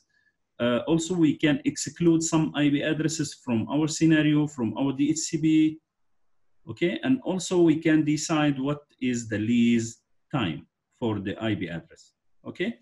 So here, DHCP server DNS list is only to give this IP address, to the clients as a DNS, okay? And this one is to exclude some IP addresses from the pool. Okay, suppose that this IP address 10.1.1.2 is used for a database server, or maybe for network printer, or a network attached disk or something like that. So we have to exclude it from our pool. Okay, then DHCP server release day 3 means we want to give an IP address, and that IP address can remain used by the same machine for 3 days. Okay, this one actually is very important, especially if, let's say, if you are in an airport, you want to configure the DHCP server for an airport, or maybe coffee shop that have many customers coming and getting out frequently. Maybe some of them, they sit for 10 minutes, some of them sit for 2 hours. Then in this case, we have to make it very short. Otherwise, if let's say we make it 3 days, then we have the 255 customers came, and every one of them take one IP address. The customer number 256 or maybe 255 is not going to get an IP address. So I'm sure that may happen to you many times when you go, especially for the, when you go to restaurants or coffee shops. Sometimes you try to connect to the network of the coffee shop and you cannot get an IP address. So the only thing that you can do is only to go to the cashier, or maybe to ask the waiter to repeat the router.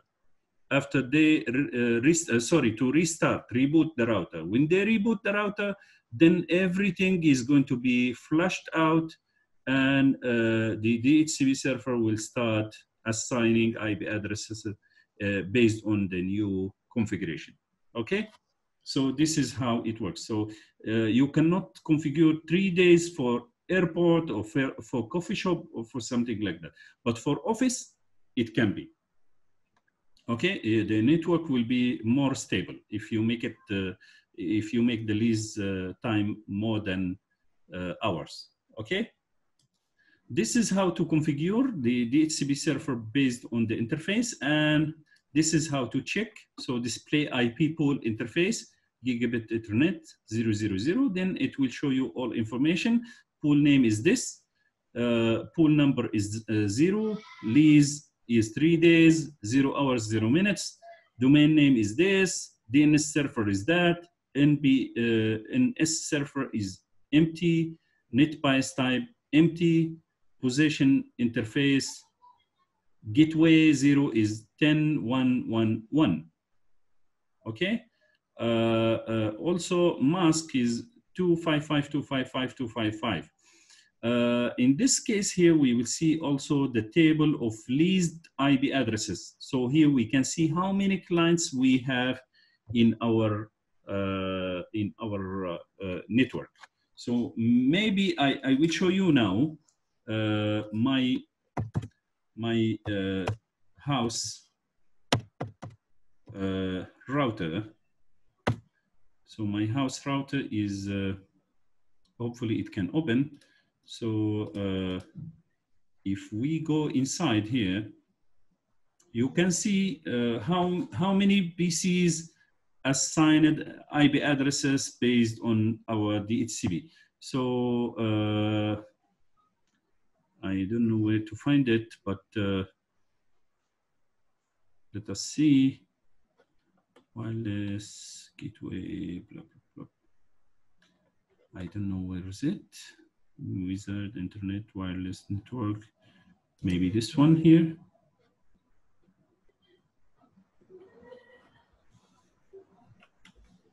Oh, advanced here. So here we can see the DHCP server. I assigned this IP addresses starting from 100 to 199. And I set the lease time for 600 minutes. 600 minutes means 10 hours. If you make it for 2-3 days and so on, sometimes your router, especially if you don't restart your router, then one day you will get the full signal, but you cannot connect to the network. Okay, so you have to carefully configure this. And also we can display DHCP clients, but I don't know where is it. I have to find it. Let me check here, maybe system admin or maybe statistics. They upgrade this software. I never seen it before like that. Okay, I don't know where is it really. Maybe statistics. No, not here. I don't know where is it. Website filter, static route, dynamic DNS. I don't know. I cannot find it. But I'm sure in many routers, also this one, but I don't want to waste time. You can go and see that the leased IP addresses. So you can see the table. You can see the table exactly similar to this. It will have the IP addresses. No, this one is the configuration of the pool. Starts with this IP, ends by this. Total is 253 clients can be covered by this pool. Used is only one, and ideal for this number, conflict 0, disable 1. So in this case here, they did not show how many clients But in many softwares like D-Link, TP-Link, and other brands, also Cisco, Huawei, in many devices, you can show the list of leased IP addresses. So you can see the MAC address, the host name, and also the leased IP address, and also the expiry time or period of lease. Okay, that's all about the interface. We have the DHCP global pool configuration. It's somehow similar to the previous one, but you remember here, every time you use this command, DHCP server, and so on. When you write anything, you use DHCP server. But for the global here, no need to use DHCP server, because you at the beginning you enable the DHCP exactly similar to this DHCP enable. So you enable it, then you will see this message IP. After you enable, you have to create the pool, DHCP pool. So IP pool, and you put the name here. The name can be your name, can be whatever, can be the department name. It's up to you. But only one thing: the name must be meaningful. Must be meaningful. Otherwise, for maintenance, it will be very hard to memorize. Okay, so you create the IP pool and you put the name. Then after that, you will see this message. So it's successful to create an IP address pool. Then you will see this. You will get inside the interface the pool view. Then inside the pool view, you can tell the network. What is the network? So the network here is going to be 10.2.2.0, and the subnet mask is 24. So here, all available IP addresses for this pool is starting from 10.2.2.1 until 10.2.2.2.54, 254. So here in this case, we have 254 clients. Okay. Somebody is annoying me. I have to close the WhatsApp. Okay, this one is only to assign the range. It's somehow different than this. Here in this one, we did not assign. Why? Because this one is going to use the interface IP address, the interface network actually to give the same IP addresses from the same subnetwork. That's why it will start from 10.1.1.1 until 10.1.1.2.54. Okay. Then here we have to exclude some IP addresses that is manually configured. Okay, we have to exclude the manually configured IP addresses for other PCs like network printer or maybe network attached device or something like that. So here everything is based on the IP address assigned to the interface, and also the gateway is not necessary to be configured in the interface. Here we shouldn't configure the gateway unless the gateway is another thing. If let's say the gateway is another PC that's connected through this interface, also we can configure it. But if the gateway is this interface, then automatically it will be configured. As you can see here, the gateway is 10.1.1.1, which is the IP address of the interface configured for the pool. Okay, but for the global, because the global pool can receive requests from many interfaces.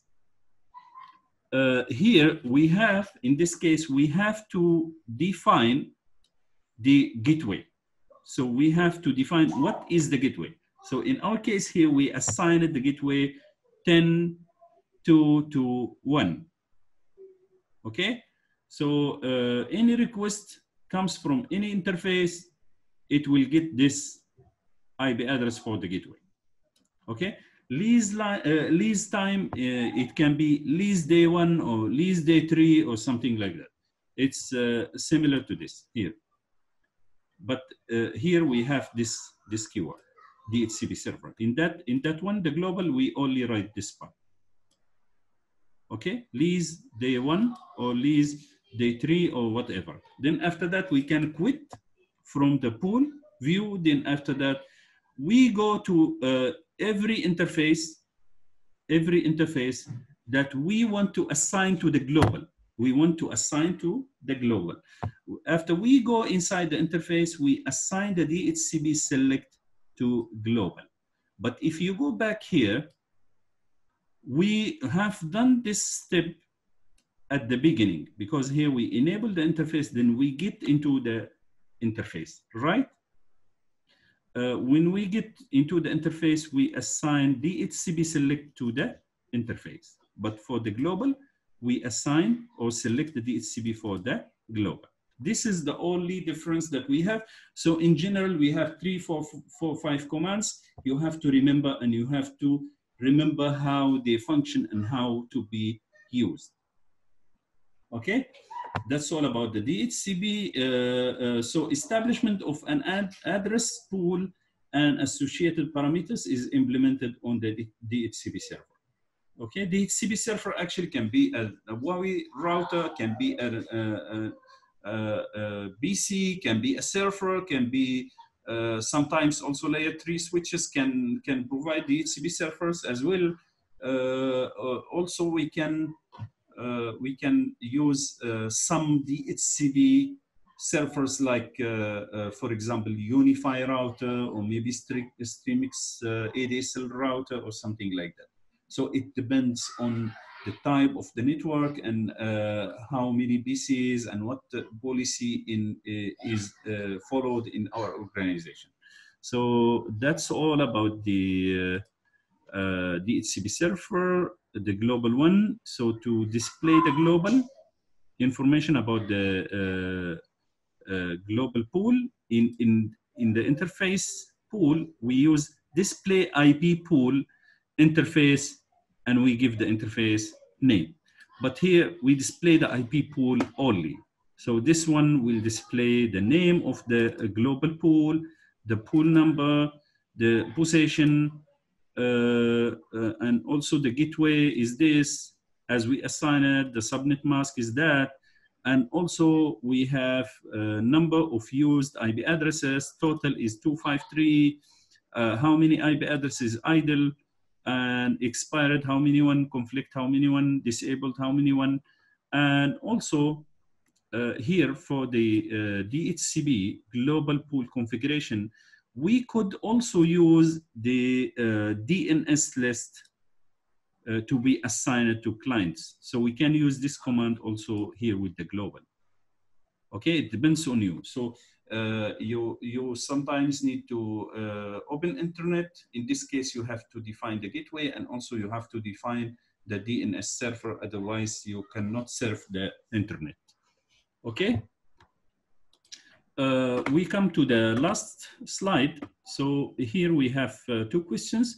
Which IP addresses should generally be excluded for the address pool?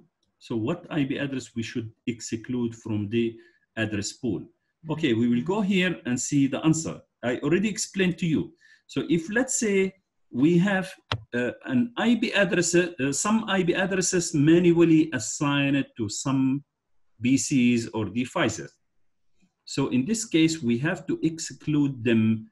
Otherwise, if we did not exclude them from the DHCP pool, maybe that IP address is going to be given to other PC, and we will have the same IP address configured twice. One configuration is manual and the other configuration is dynamic, and this will cause a conflict in our network, and it may disturb the performance of the network. Okay, that's why it's very, very important when we use DHCP. If we assigned an IP address manually to a certain PCs or mobile devices, then we have to exclude that IP from the pool. The second question, what is the default IP address lease period? The default lease period for DHCP assigned IP addresses is set at a period equal to 1 day. So by default, the lease period is only 1 day. Okay, that's all, guys, about the DHCP. If you have any question, please let me know and ask me now if you have anything. So I think based on this, you are ready to answer the question of the final. And inshallah, everything will be fine. If you have anything, please ask me now. Any question? No, doctor. No, doctor. What's about the others? No, doctor. No, doctor. Okay, good. Hopefully you understand. Okay, so I really hope that you understand, because Yes. you understand my slang, my way of talking. You already understand? Yes. Okay, alhamdulillah.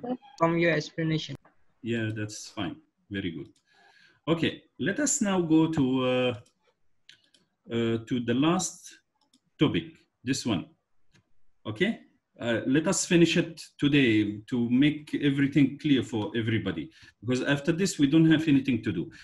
Only if you want me to make another online class for you to discuss anything that's not clear, or maybe you want me to clarify anything, you will be welcome if you want. So I will ask you in the group later if you want me to make another online class for you. We can make it maybe after 2-3 days, or maybe before the final exam, or something like that. You can choose whatever.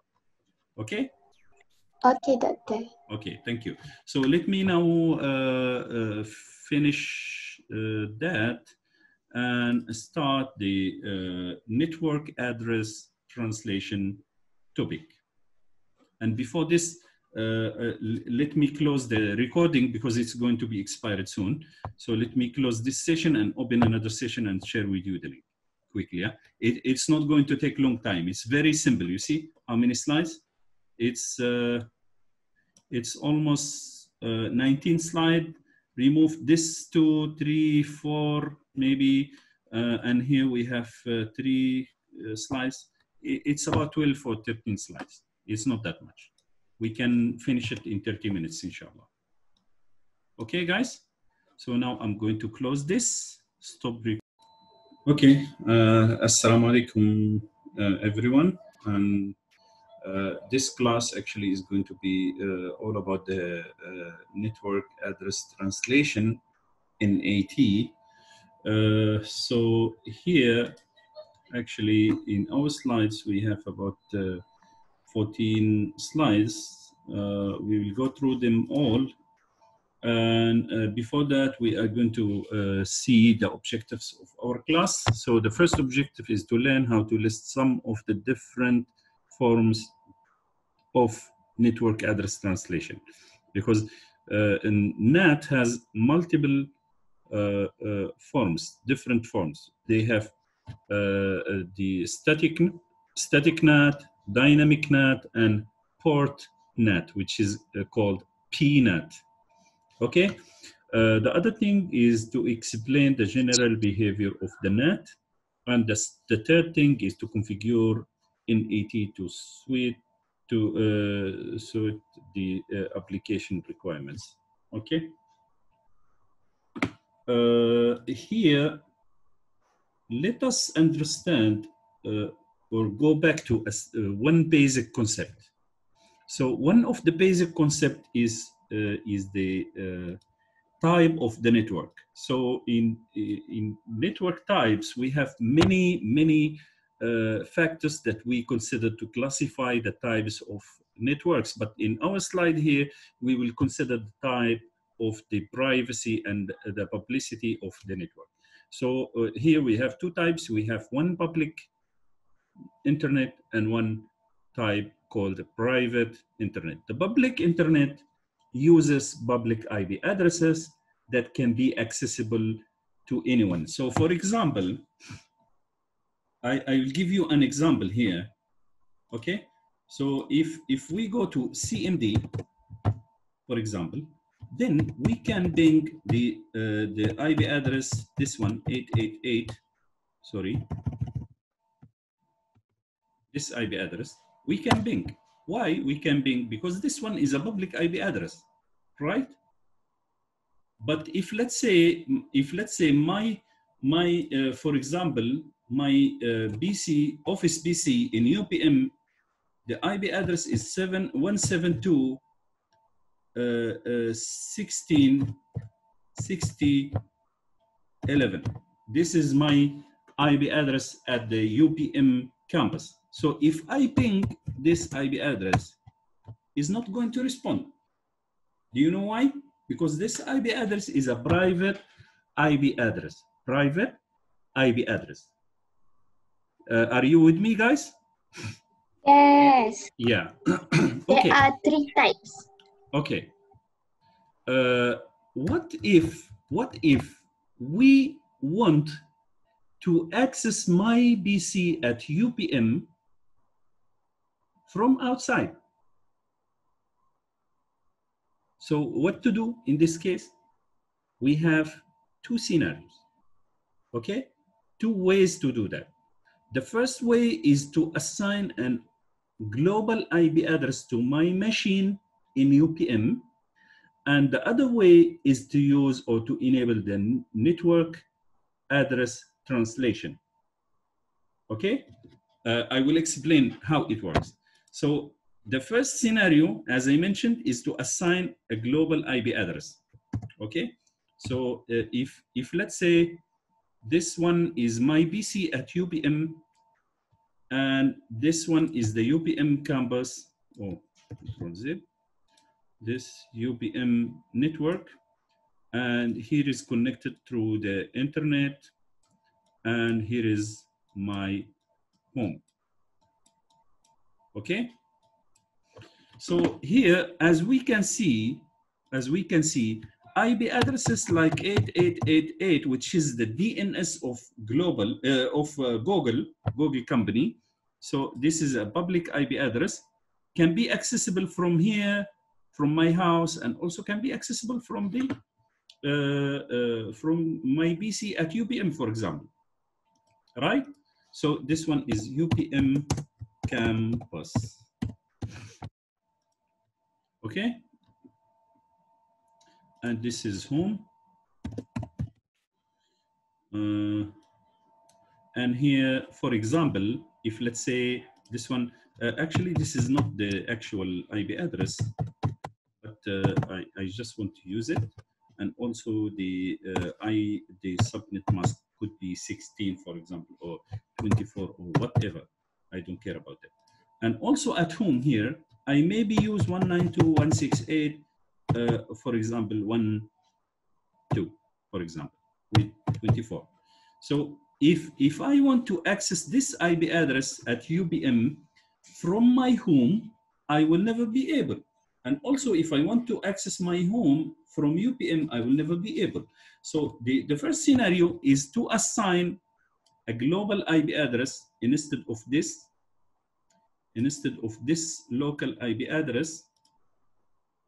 This one, we cancel this, and also we assign, for example, another IPS. For example, we assign maybe 8,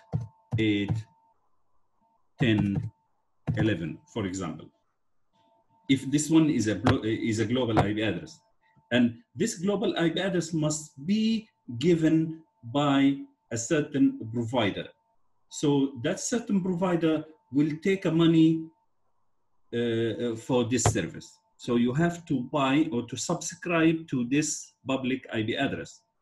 And this public IP address must have a way to be connected to the provider IP address. So for example, if you get this IP address from the TM company, then if let's say the internet service provider for UPM campus is the TM, and you subscribe for this IP address from the TM, then physically your network is connected through the TM provider, TM network. So you will have no problem. But if let's say you subscribe for this public IP address from, for example, Google, and Google is located in USA, for example. So in this case, you have to create something called VPN connection, the one that we have taken before, VPN connection, maybe using IPsec or maybe whatever, maybe PPPoE or whatever. You have to establish a VPN connection in order to get the virtual connectivity to the Google network. So you are physically far away from the Google network, but virtually you are a part of that network. Then you can use their own IP addresses and you can be accessible from anywhere. Okay, until now, is this clear, guys? Yeah. By the way, this one is not in the scope of this course, but I am sure this one is very practical thing and it can help you in your career later. So if, let's say, you was hired in some companies, at least you know how to make this, at least have some idea. Okay? So Okay, if we do this, any question? Any question, guys? Okay. So if we do this scenario actually is out of the scope of the NAT, network address translation. Why? Because this guy at home can access the public IP address without any NAT service, because this IP address now is accessible globally, right? Are you with me, guys? Yeah, okay. So this scenario is okay. What if this BC wants to access the BC that we have at home here? So in this case, we also have to do one of the two scenarios. We have also to find a global IP address, and you have to pay. We have to pay for the subscription. And if the subscription from a remote company, remote provider, then we have to establish a VPN connection with that company. And our connection will have a lot of complexity. Maybe the delay will increase and so on. So in this case, we have many problems. The first problem is the cost. So the home user cannot pay the subscription of the global IP address. This is one thing. So the global IP address can cost, the cost of global IP address could start from $10 US up to maybe 100 or something like that. It depends on the number, depends on the service provider, depends on the availability of the service, depends on many things. So the cost, it could be very expensive. And this subscription fees is monthly. So you cannot pay like $20 US for only an IP address every month. Right or not? If we subscribe to the VPN and they assign and global IP for us, is the global IP is matched to our location or it's random? No, it will be static. It will be always assigned to you. You have to configure that in your router, the edge router at your home. It must to have this configuration.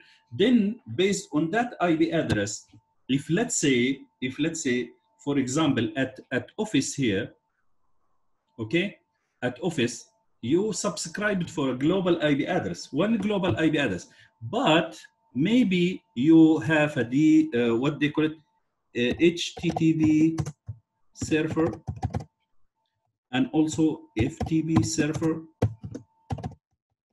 and also maybe email server, then maybe other things, right? So sorry, I lost everything, so I have to rewrite it again. So HTTP server, email server, and maybe FTP server. Okay, so maybe also we can have like application server as well.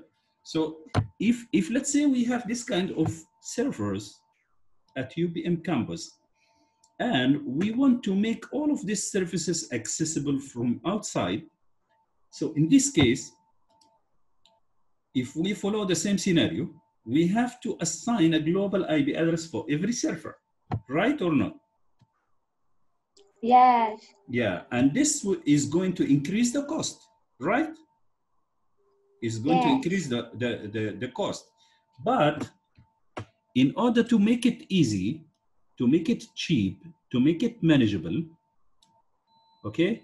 So let us draw some boxes here to make it easy for us. And also this one. Okay, we have 4 servers here running locally on the or at the UBM campus, but these 4 servers are needed to be used globally or from outside. So maybe as any foreigner student, if let's say he went back to his country, maybe outside Malaysia, maybe in Thailand, maybe in Indonesia, maybe in Libya, maybe in other places, but they still need to be connected with the university, and they still need to check their emails, and they need to check also their Putra Blast, and they need to check also the FTP server to upload some assignments maybe, or some files needed. Isn't it a real scenario? This is what happened in the real life, right? Right or not, guys? We all deal with this kind of services, right? But for your information, every server in UBM doesn't have a global IP address. Does not have a global IP address, a dedicated global IP address. You know, because this one is going to be costly, and it's very limited because all of this are under the IP version 4, and IP version 4 is not enough also. So in this case, sometimes even the UBM wants to buy a global IP address for every server, but because these IP addresses are very limited, they cannot get. For example, they get only one IP address. So how to do? So if they want to assign that IP address to only one server, what will happen to the other servers, I mean. Okay, that's why NAT comes to the scene. Okay, thanks to NAT make it easy for us to configure many things using one global IP address, and this will reduce the cost, and everything will be easily manageable. So in our case, for example, if this is our global IP address, so 88.10.11, then we have many scenarios. We have many scenarios to use that public IP address or that global IP address to provide accessibility to all of these servers from outside UBM campus. So the first thing, which is the last in our slides, actually the last in our slides, is like this: to assign, to link all of this here using the NAT, and we use the port service, port number. So we put 80 here. We put, for example, is not real numbers. For FTP is 21, for example, and for the server maybe 50, for example. So if somebody from outside, this one definitely is going to be connected here through this VPN, right? So this IP address is accessible from outside. So if I go to my browser, for example, if I go to my browser, if let's say this is my browser address box, okay?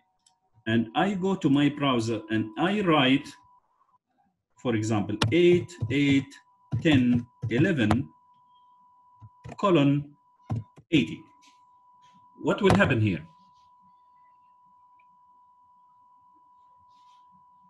Hello? What will happen here, guys? We'll go to HTTP server. Yes, definitely. But we need to configure that in the NAT server. We can do this. So if we use the PNAT, which is the port mapping network address, what they call it, translation, in this case, based on the request, if the request is coming for the port 80, we redirect the request to the HTTP server. If let's say the port is 10, then we redirect to the email server. Okay? Okay, guys? Yeah. You understand? You understand this concept now? So I will show you. I will show you some real scenario. So okay, this is how to access the IGIMS system from the School of Graduate Studies at UPM. Okay, they use this port because they use the NAT service. If I use different port, for example 80, it works, or maybe it doesn't work, still connecting. It may be work or not, it depends on the configuration. But if I use different port number, for example, or I remove this port number, it may not work. It depends, still trying to connect. You see, not connected. Why? Because this one is a public IP, a global IP address that is assigned to the NAT server. And the NAT server need to have the port number to know where to direct the request. Understand? Yes. Yeah. Yeah, this is, I like to give it in a practical way to understand, to let you understand. Okay, and I think you would never forget this later. I think, yeah. Doctor, for the private IP address like our Putra Blast, is that the deep web or dark web?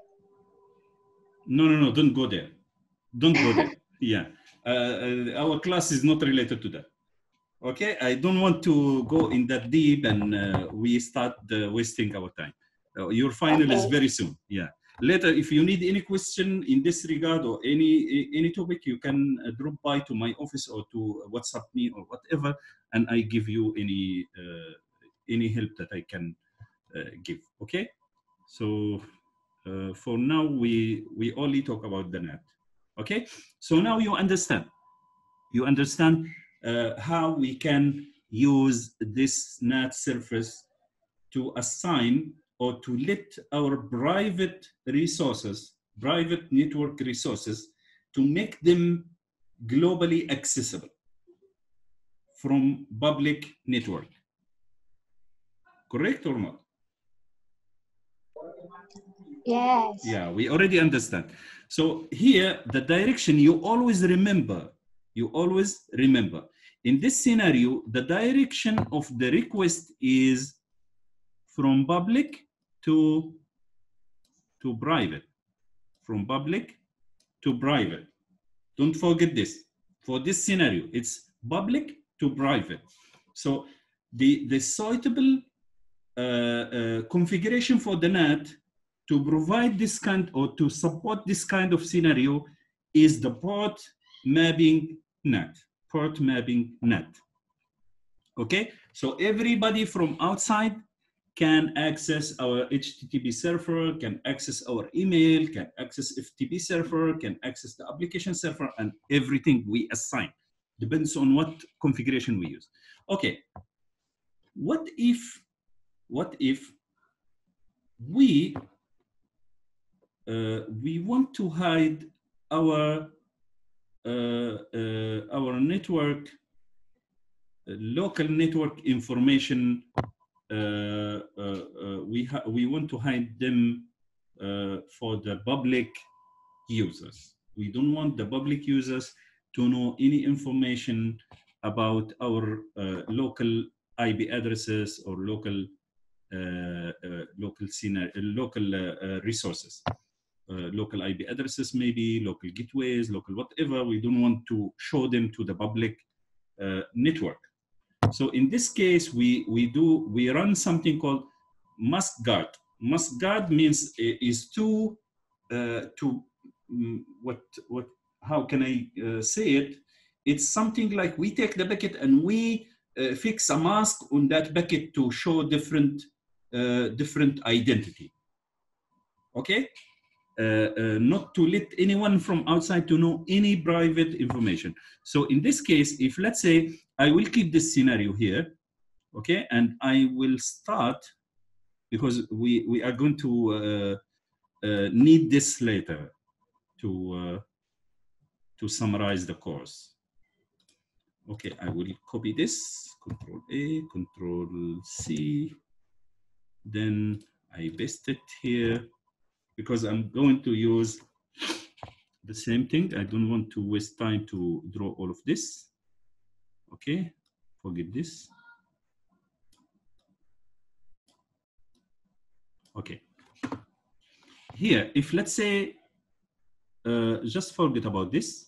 If let's say this one is not surfers, maybe normal users. This one is normal user. One, and this one is also, we will clean this.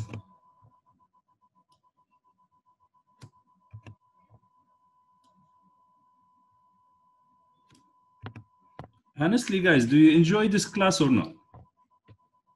Yes, I enjoy. Honestly. Yes, of course, Doctor. Okay, good. So this one is, let's say this is user 3, and this one is user 4. Okay, so in this case here, you remember last time the request is from outside, from the public to the private, right? But now we are going to think about what another way. So what if we want to use this public IP address, okay? Or maybe not public, maybe an IP address that's given by the TM, for example. If the TM is the provider of the internet that's subscribed by UPM, so in this case, the TM is going to give us an IP address from their network, That IP address, it can be public or global IP address, and also it can be a local IP address, but local recognized by the internet service provider, so which is a part of the provider network. Okay, no matter global or private, we still sometimes need to hide some information for the public. Okay, so in this case, if this is the scenario, this one actually is called the gateway, right? So the gateway is recognized by the ISP network.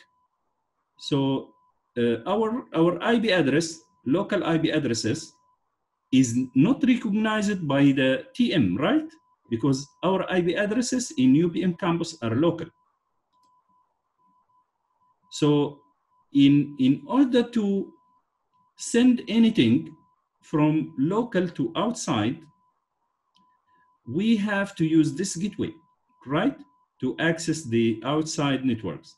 So this gateway actually is going to help our requests. So this request will carry the source IP address of our user one, for example, which is a local IP address, for example, 10.10.10.1.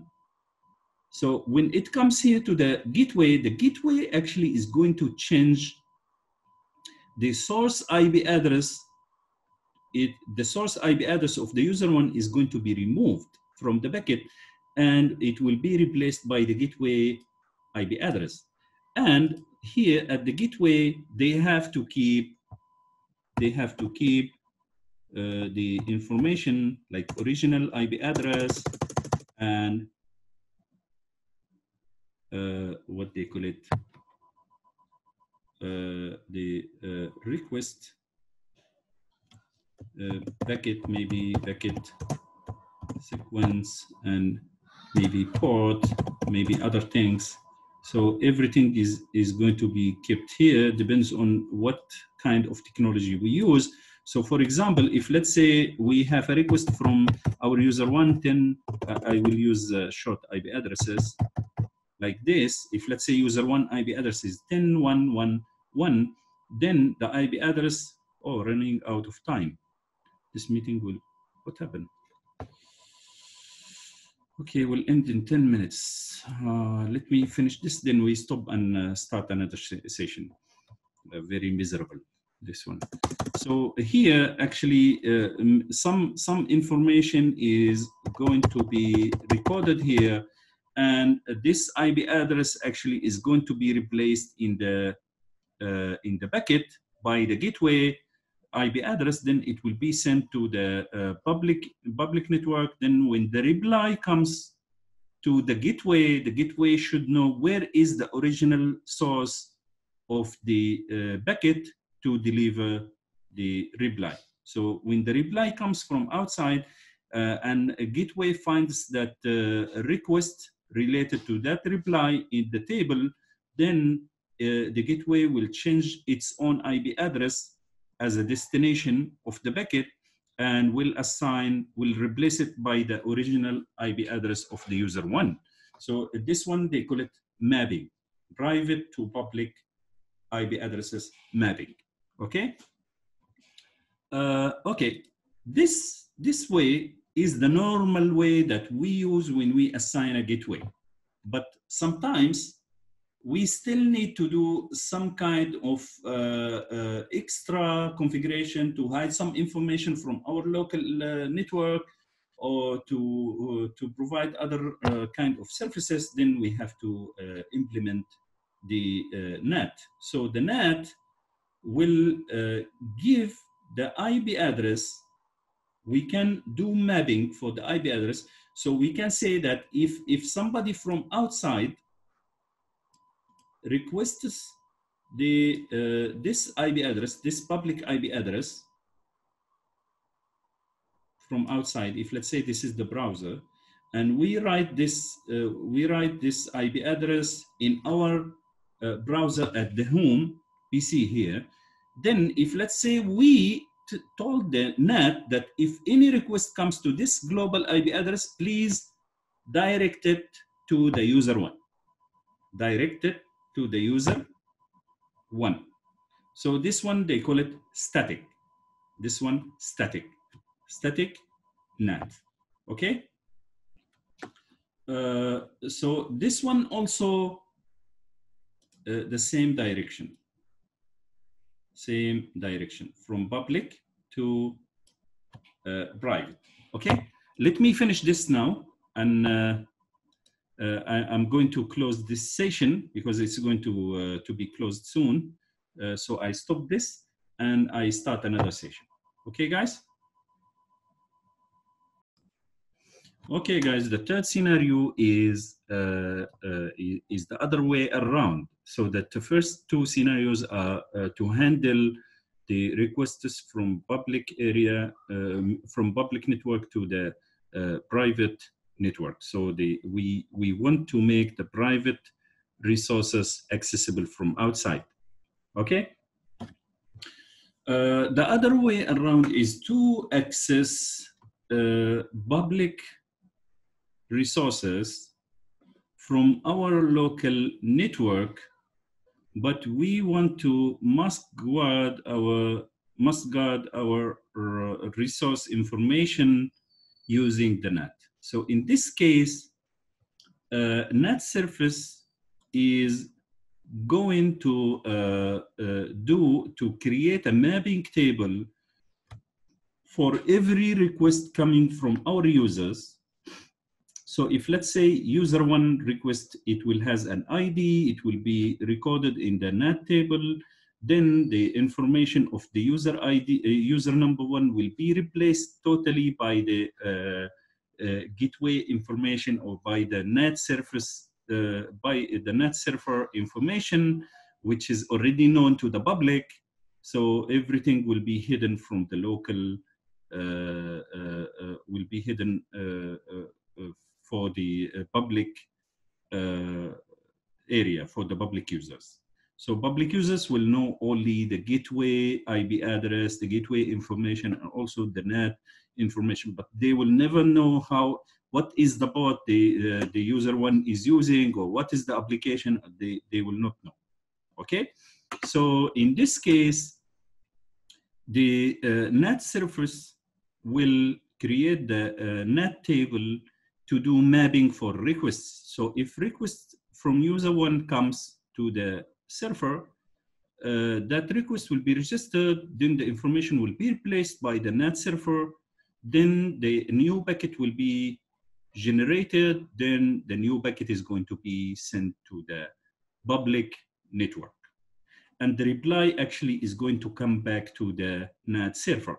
Then the NAT server will find the proper record inside the NAT table in order to forward the packet to the original user.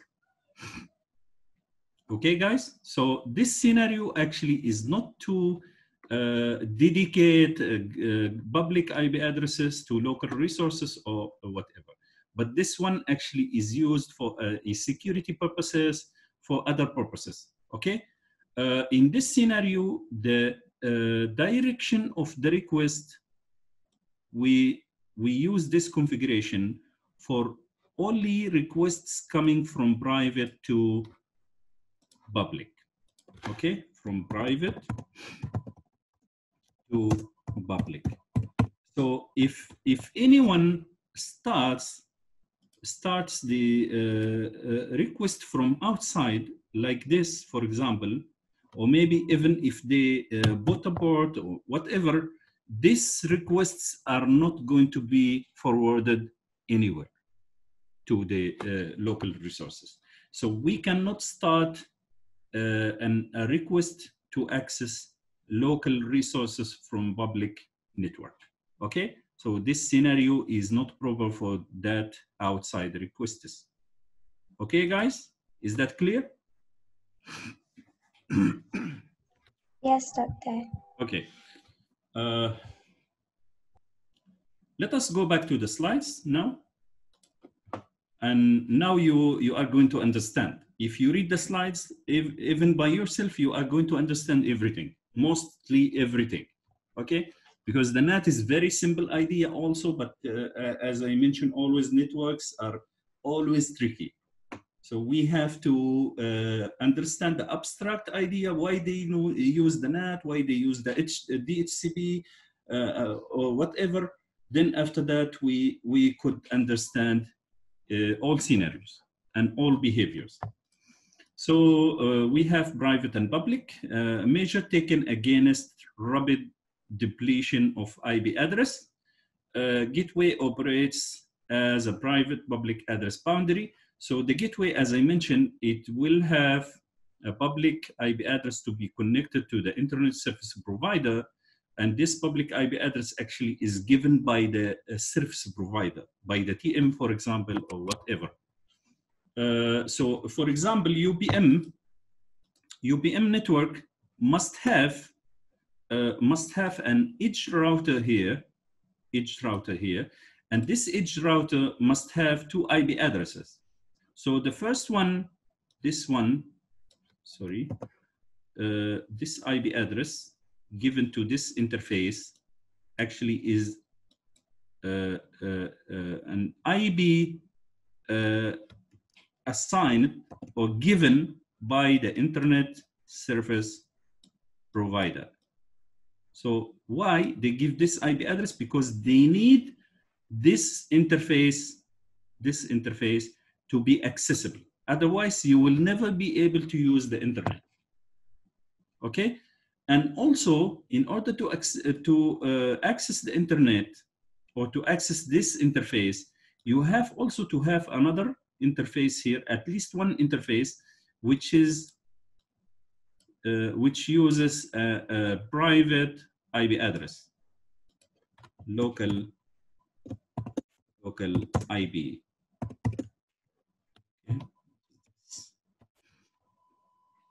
Okay, so this router, they call it edge router. Okay, so the edge router is a gateway. Normally is the main gateway of the UPM campus or for any organization network.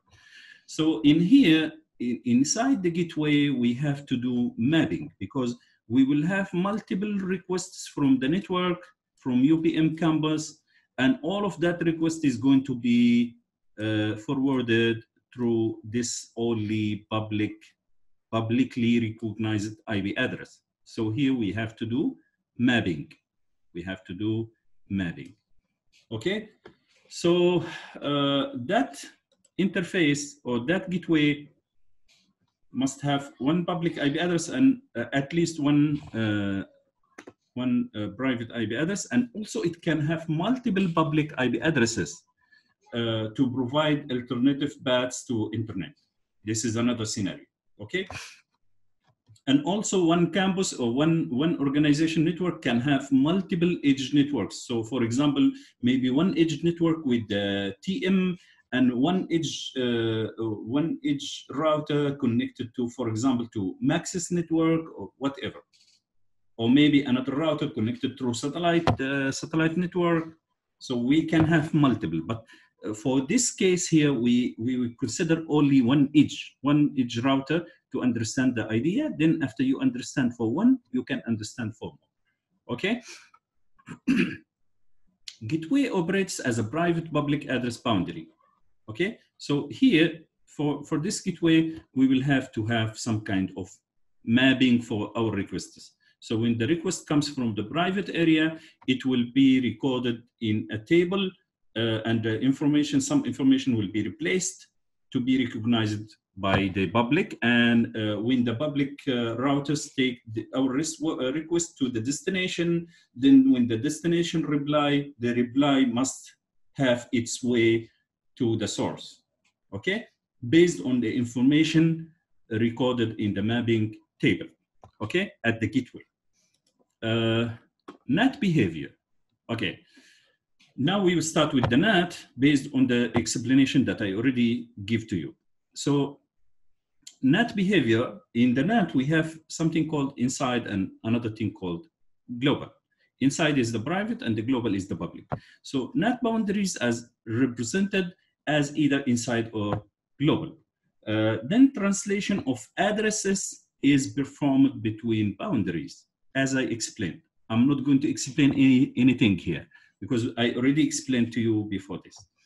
The other thing here, we will start now with the static NAT, okay? So static NAT, if let's say this host A and host B, if you remember this scenario, I said if we assign this public IP address to user A only. So in this case, if anybody from the global side wrote the IP address of our gateway, it directly will be assigned to the user number one, no matter what port they use. If they use 21, they use 80, 80, everything will be directed to user one. Why? Because we already assigned that IP address, that global IP address of our network, of our edge router to the host number one here. For example, sorry, not this one. We assign one public IP address to a certain host. That public IP address could be the IP address of our edge router, the gateway, or could be another public IP address that is recognized by the global section or segment of the network, okay? So in this case, any request coming from here, from host A, the host A IP address actually is 192.168.1.1, and this PC doesn't know about any NAT. So we are going to do no configuration for the host A regarding this NAT assignment. But this IP address will be assigned at the router, at the NAT server. So NAT server, we will tell that this server, when we receive a request from this IP address, we replace it by this one, okay? So instead of having the source 192.168.11 and the destination is 1111, we replace this packet with this information. So the source, the packet that's going to be traveling in the global network, it will carry this source IP address, okay? So if somebody catches this packet, they will never understand any information about our local resources. They will never know what kind of IP addresses we use and so on, okay? Because this one is mask guarded, yeah. This one is actually to hide the information from here and to tell the other outside or global resources how to return the reply. So the reply will be directed to the same public IP address here. This one is destination. This one is the reply from the server, and the source is this one, this IP. Then when this packet arrives at the router, at the edge router or the gateway or the NAT server, then this IP will be changed to the original IP address of the host one, because this information is already saved in the NAT table. So here, from here, the direction of this is private to public. So this one is to hide some information for our private from being known by the global users, by the public users. But also at the same time, this service can enable the accessibility from outside. So if let's say a public user wants to access this host A using this public IP address, it easily can be accessible. So also this one, public to private, okay? This scenario can serve both of them. Okay, static NAT actually is a one-to-one mapping to private, of private to public address. So here we have mapping for this public IP address, only one public IP address to only one private IP address, okay? This public IP address is not going to be used by host B or any other PCs. It can be only used by host A. And any request coming from outside to this public IP address actually is going to be directed to the to this local IP address of host A. So that's why they call it one-to-one mapping of private to public address. So this limits the need for address management with session flows. So if we use the static NAT, the configuration is very easy, but the utilization of public IP addresses is very limited. Why? Because we take one public IP address, we assign it to only one resource in our private network, okay? This is the main things that you have to remember and you have to understand about the NAT. Okay. Other thing here, we have the other thing that's called dynamic NAT. So in the dynamic NAT here, we have dynamic assignments between the private and the public. So maybe we have one public IP address exactly similar to here, one public IP address that needed to be assigned to multiple private IP addresses. So here it's one to many, one public to many local IP addresses. And also we may have other public IP address, for example, like here, and we could do 88, for example, 10, 12. If let's say this is This is the other public IP address, and we need to use them. So maybe we can create a pool here. This one is a public IP pool, and this one can be assigned dynamically to the local resources. So maybe we divided them based on port numbers. Maybe we can say that port 80 and 10 should be mapped to the first IP address, to the first public IP address, and port 21 and 50 will be mapped to the second public IP address. It can be done like this. And also can be many configurations, many scenarios of configurations, okay? So this is what they call it dynamic. So one IP address can use multiple private IP addresses, and also it can be configured. For example, one private IP address can use multiple public IP addresses. So maybe this one, if the request from HTTP server is for the port 80, it will be assigned to the first global IP address. But if the HTTP server request is for the maybe another port, maybe it wants also to using the HTTP server, they sometimes need to upload photos, for example, some small files and so on, not for the FTP server. They call it FTP over for HTTP. Okay, so in this case, they may use different ports. So maybe this port is 2020 or whatever.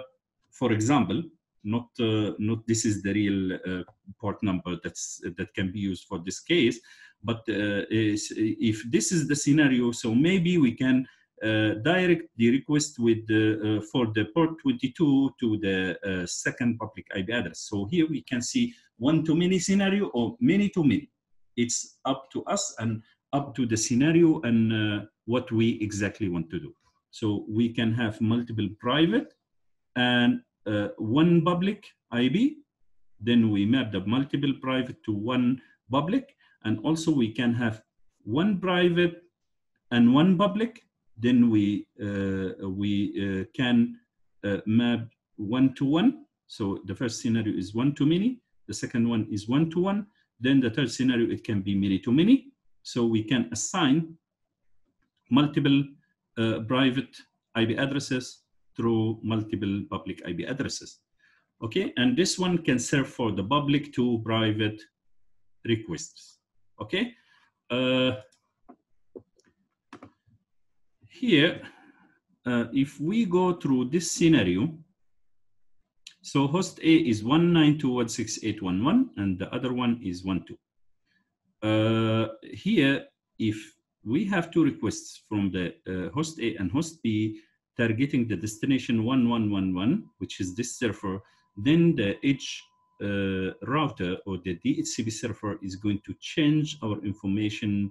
For example, the first host will use the first public IP address, the second host will use the second public IP address, then the requests will be sent. When the reply comes to the first public IP address, it automatically be assigned to the first host A, and if the reply comes to this public IP address, it will be directly translated or mapped to the second host. Okay, so this is what they call it dynamic. This is a kind of the dynamic NAT. There are many scenarios can happen. So inside the router or the NAT server, they have two private IP addresses and two public IP addresses. And they may statically assign the first host to the first public IP and the second host to the second public IP. And this is called static. But in many cases, they can also make it dynamic. So if the first request comes from the second host, so it will be mapped to the first public IP. Then if the first host makes another request, it will be mapped to the second public IP address. So here the mapping is dynamically. It depends on who comes first. So if the request comes from BC number 1, at first it will use the first public IP address. If the host number 10 makes the first request, then the host number 10 is going to use the first public IP address, and so on. This is how it works and why they call it dynamic NAT. So private address mapping based on an address resource pool. So here they have pool. So it depends here in the request and what service we want to use or to provide. Sometimes we enable the outbound requests. Sometimes we disable them. So if we enable the outbound requests, if anyone requests any private resources, then we can serve them. But if we disable them, anyone makes a request from outside, they will not be allowed to access local resources. Okay, it depends on the configuration. Everything I explained here in these 3 scenarios, but after that you can mix them based on your needs. Okay. It allows the users to utilize public addresses based on needs. So it will not limit the use of your public IP addresses. So if, let's say, you have 10 resources, 10 private resources, and you have only 2 public IP addresses. So if you use the static way, then 1 public is only for 1 private. So here, the other 8 resources will not be able to get this kind of service. But for the dynamic, we can serve them all. We can serve the big number of private resources with the dynamic NAT, because the dynamic NAT will assign the public IP for multiple private resources, different many techniques. The first common one is the port number. And there are many techniques can be used. Also, this one, static is very easy to configure, and the maintenance management is very easy also. But here, dynamic is somehow complicated. Management is very sometimes complicated, depends on the scenario. For complicated scenarios, the configuration will be very complicated. And you have to be very careful when you change anything, or when you configure anything. Here we have something called NAT, or Network Address Port Translation, or what they call it, PNAT. Okay, some people they call it PNAT. Some in here they maybe call it different thing, in APT, NAT, like this. It depends, but this one is the most popular name, NAT, okay, in APT. So this one is Network Address Port Translation.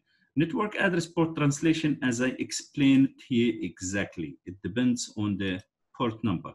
So if the request uses the public IP address with a certain port, based on the port, the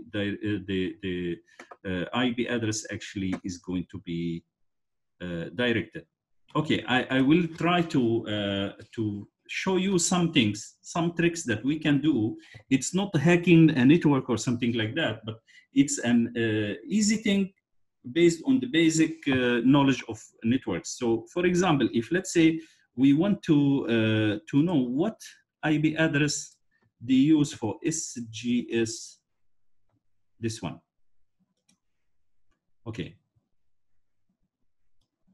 this one. I'm going to copy this. Okay, see, and we will ping here, ping this. Okay, it doesn't work because sometimes if the configuration at UPM is very advanced, they should not allow ping from outside. because Bing can cause what they call it the denial of service attack. So if we know the IP address of a server, then we send thousands or millions of Bings on that server. That server will no more be able to serve anyone, because that server is going to be very busy to reply our Bings, our huge number of Bing requests. Okay, that's why mostly they disable the Bing features. But if they did not disable, then we would be able to find, you see, we are able to find the public IP address used by UBM. It's one, I will write it here, sorry. Okay, 11, what is that? Oh. Okay, 11. Oh my God, it's still 10 minutes to close this session. Okay, today is very miserable, the situation in using this Zoom, because my account is already expired. I did not renew. Okay, this one is the public IP address used by UBM. So we can ping this public IP like this easily, ping. But they stop this, you see? They stop this because even here we cannot ping. But if we take this public IP and we replace this by that public IP, we should get the same information, you see? We should get the same information. It takes us to this website. But if we, what if we remove this? We see if there is, yeah, this one is the Apache server running on the UBM HTTP server. So this one is the main DHCP, sorry, the main HTTP server folder. It takes us to the Apache Tomcat.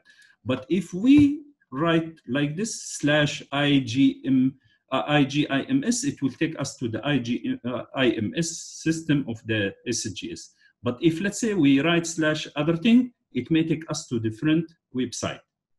Okay, so here using the same port, we can provide multiple accessibility to multiple web pages or websites using the same server. Okay, what if we use 21? Okay, 21 doesn't work because they disable the FTP service on this server.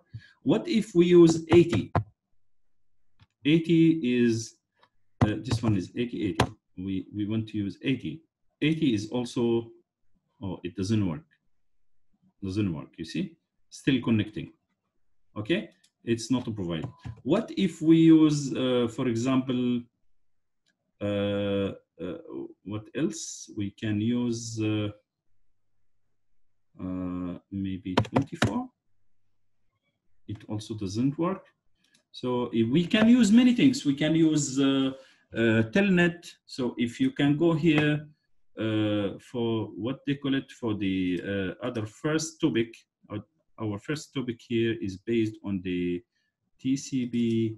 So if you go here, you go to the port number, you see that the 23 is the telnet, 25 is the SMTP. So what if we use 23?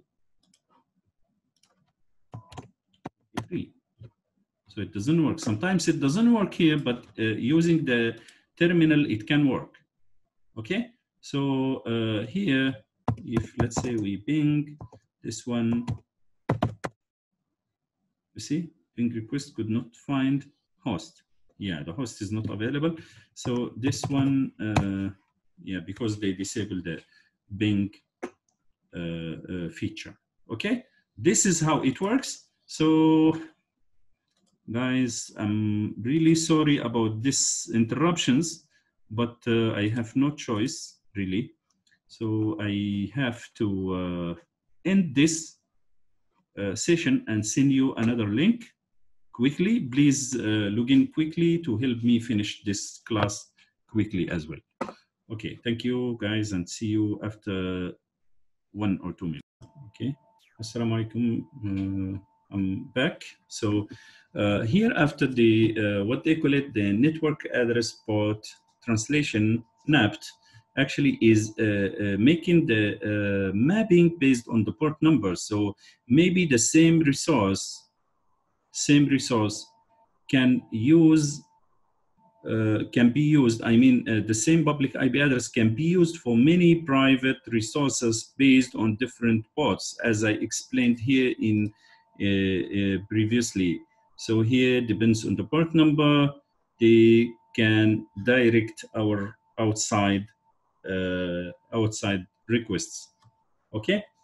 So port numbers distinguish mapping of the same public addresses.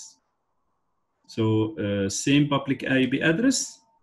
If we use port number 10, it will be directed to email server. If we use port 80, it will be directed for the HTTP server. If, for example, we use 23, it will be directed to the telnet server, and so on. So the requests or port number distinguish mapping of the same public IP address to other private IP addresses. Okay, then we have something called EasyIP. So in the EasyIP here, EasyIP is applied with hosts on a small-scale local area networks require access to the public network or internet.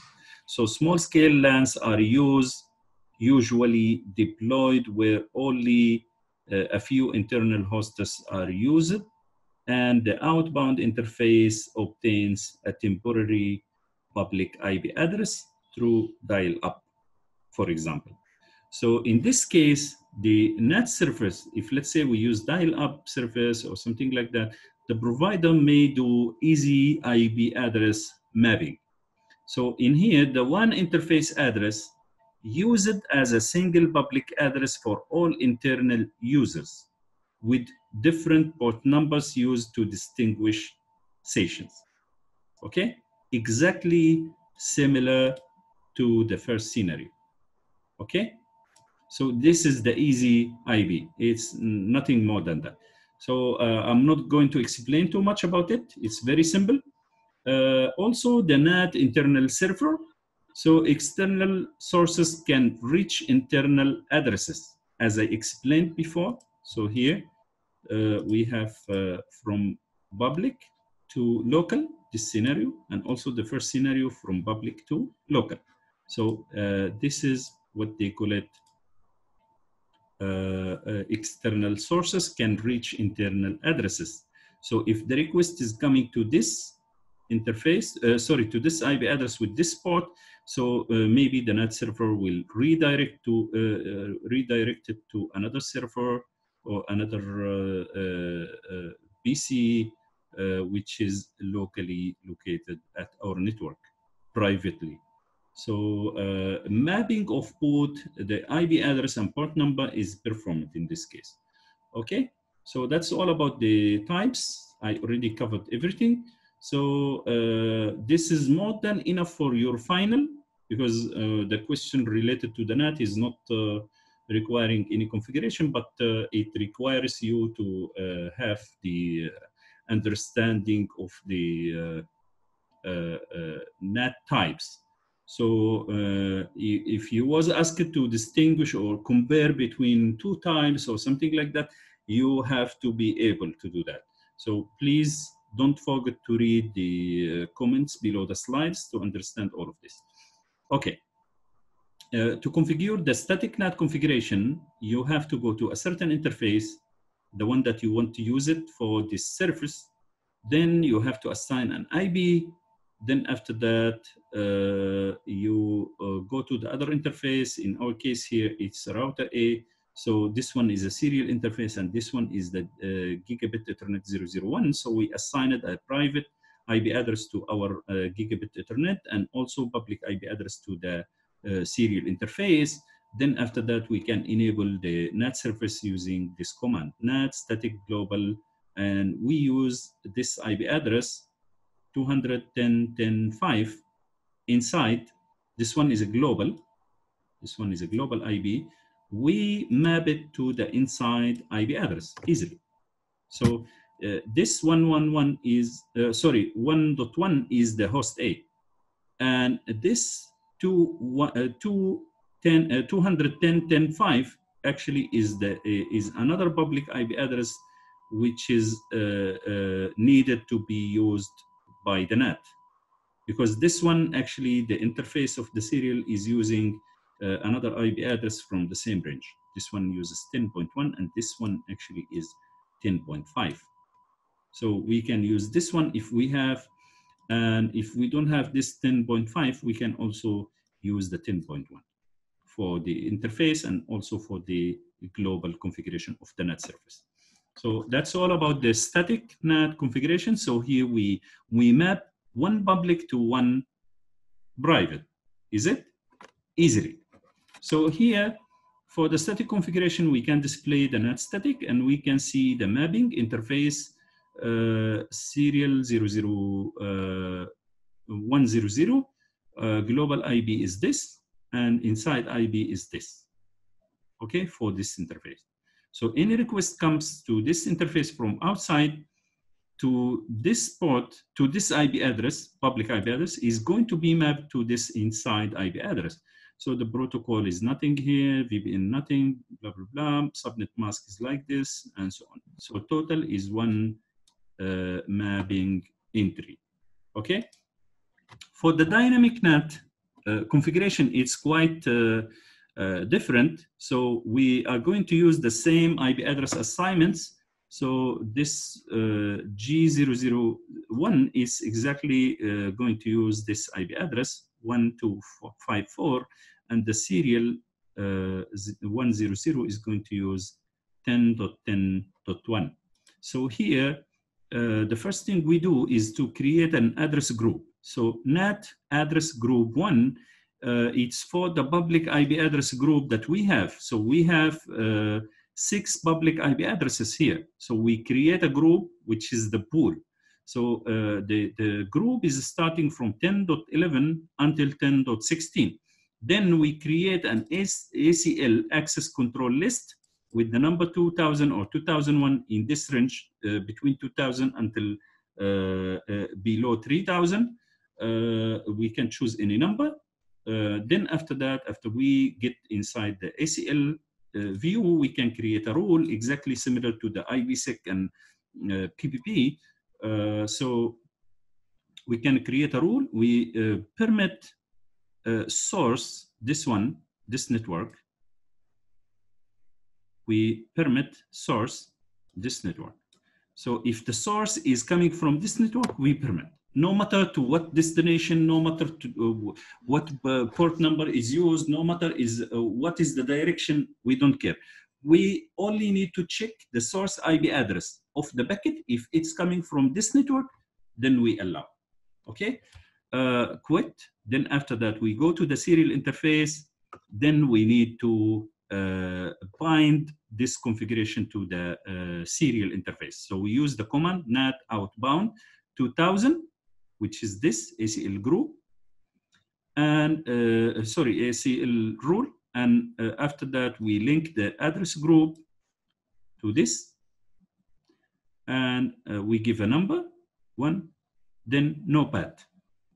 No path means no port address translation. We don't want to translate based on ports. We need to assign IP to IP. We don't want to assign the same IP for multiple private IP addresses with different ports. This is the option that we want to implement. But if we want to do port mapping, also we can do. So it depends on how you want to make it. So based on this command, we will have here dynamic mapping between this group and the entire network of this. So IP addresses from starting from 192.168.1.1 until 192.168.1.254. All of them can be mapped to this 16, but first come is first serve. Okay.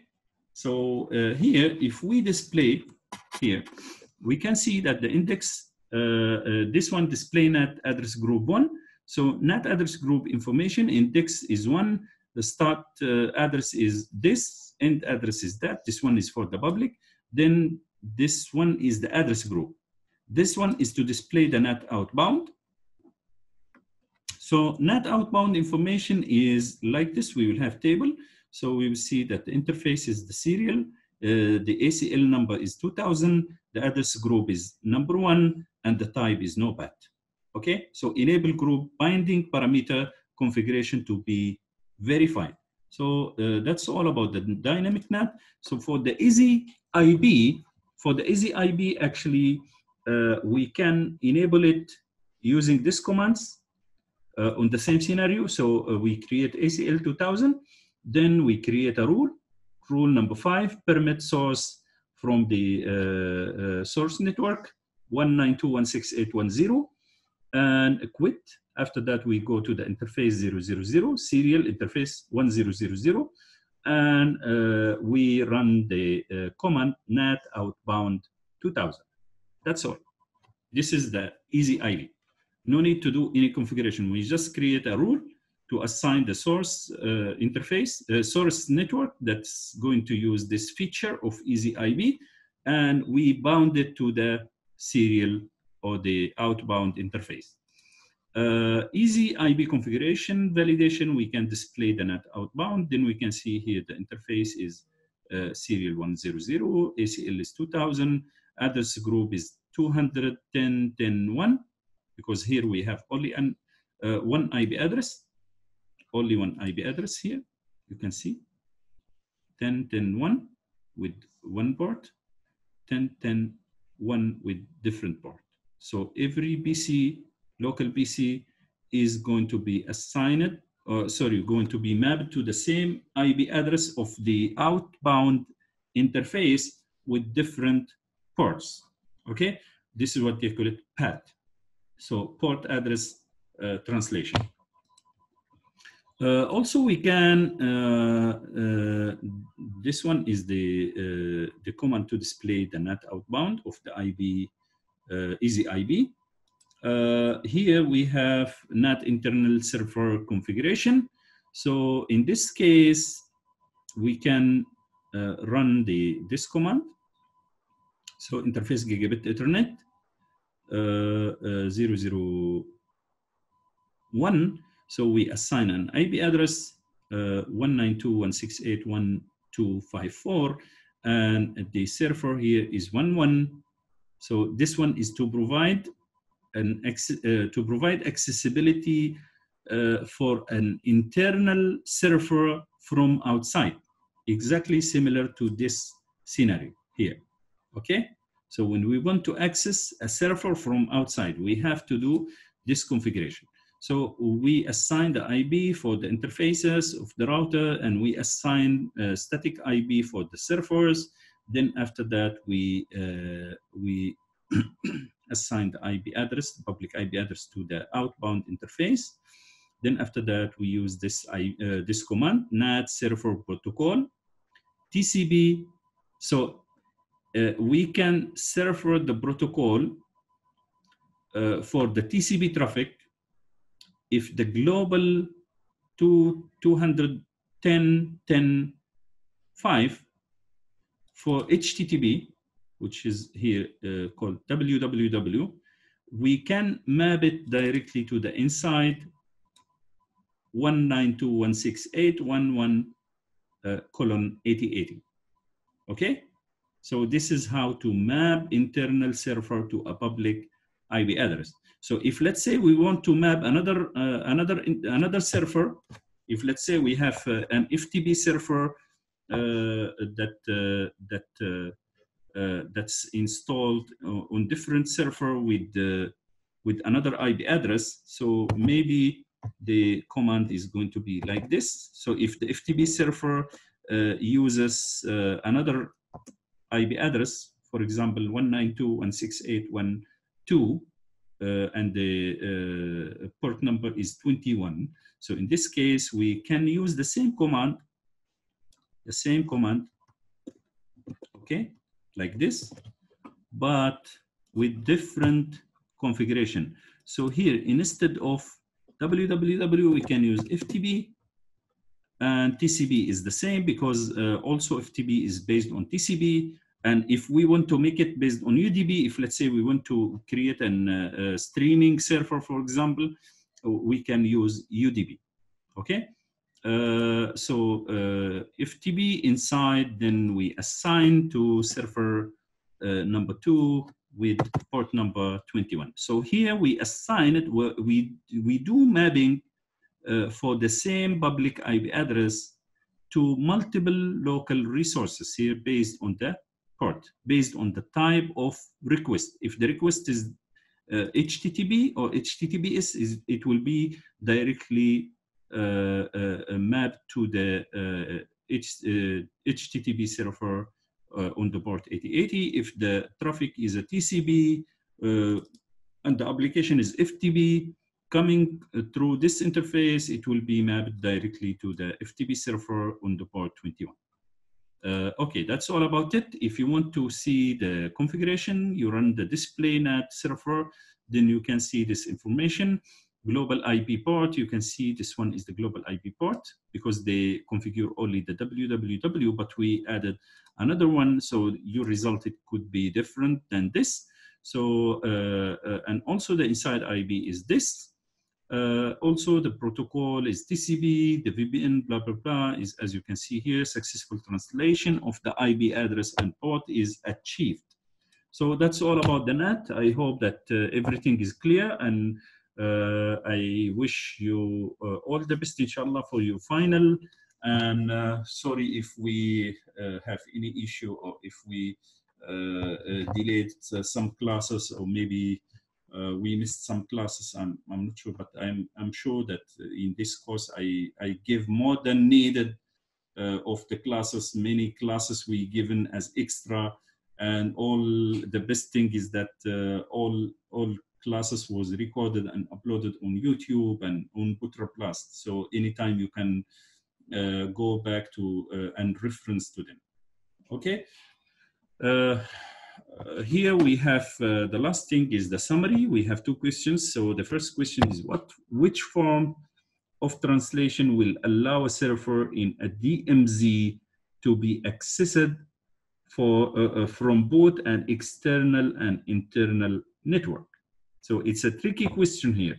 So DMZ is maybe I need to draw something else. So here, DMZ is a demilitarized zone. So sometimes, if let's say, suppose that this one is the UBM cloud, UBM network, and here, for example, they have DMZ. Okay, DMZ. And for example, they have here a HTTP server. Okay, so DMZ means demilitary zone, demilitarized zone. So that means here everything is secured logically and physically. So here, no need to run antiviruses, no need to run firewalls, no need to run anything. So only at the edge router here, because here at least we will have two edge routers. So one edge router is going to link us to the internet or to the public network, and other edge is going to link us to the LAN, like that. So in this case here, we may need to run multiple NATs. So one NAT is here, one NAT is here, sorry, here, and the other NAT is here. So maybe we need to map here based on what things we need. So maybe we need to access some servers like HTTP server from outside. So we can do mapping for the public IP to the HTTP server using a certain port, or maybe using the static NAT or whatever. It depends on what you need exactly. And also here we can use dynamic mapping to provide the huge number of users to access the HTTP server from inside. So here it will be mapping of IP addresses using NAT, but that mapping is for local IP addresses to also local IP addresses. Okay, so it depends on what configuration do you want, and what IP addresses you already used in your network and so on. Okay, let us summarize and see the answer in the slide. So the NAT internal server configuration is going to be used. So this one, NAT internal server configuration. Why? Because this one actually is a demilitarized zone, is not accessible for the both sides, for the public and for the LAN. So this one must be very safe. Okay, that's why the connectivity or the accessibility from both sides, from the public and the local area, considered from outside, considered outbound. So if this one is considered access from outbound, so the NAT internal server configuration is going to be used for both sides. So a unique public address to be associated with a private network server destination, allowing inbound traffic flow from the external network. After translation, internal users are able to reach the server location based on the private addresses of the server. Also, the second question here, what is the function of the PAT feature? So the PAT feature will perform translation based on the port number as well as the IP addresses. So it's used as a form of address conservation where the number of public addresses available for translation are limited or insufficient to support the number of private addresses that require possible translation. So when we need to use the PAT, when we have a very limited number of public IP addresses, in that case, we have to use the PAT exactly similar to the first scenario here. So we have only one or two IP addresses, and we have multiple local resources, multiple local servers that's needed to be accessible from outside. That's why we need to run the PAT feature to provide the accessibility based on the port number to multiple private resources. Okay, that's all, guys. I wish you all the best, and inshallah, we'll see you on the 30 July for the final exam, inshallah. So please give it time, read carefully, try to understand everything. If you have any issue, please feel free to contact me on WhatsApp or email, on whatever, and I'm ready to explain to you and help you, inshallah. Okay, thank you, guys, and assalamu alaikum. Thank you, Doctor. Yeah. Do you have any question?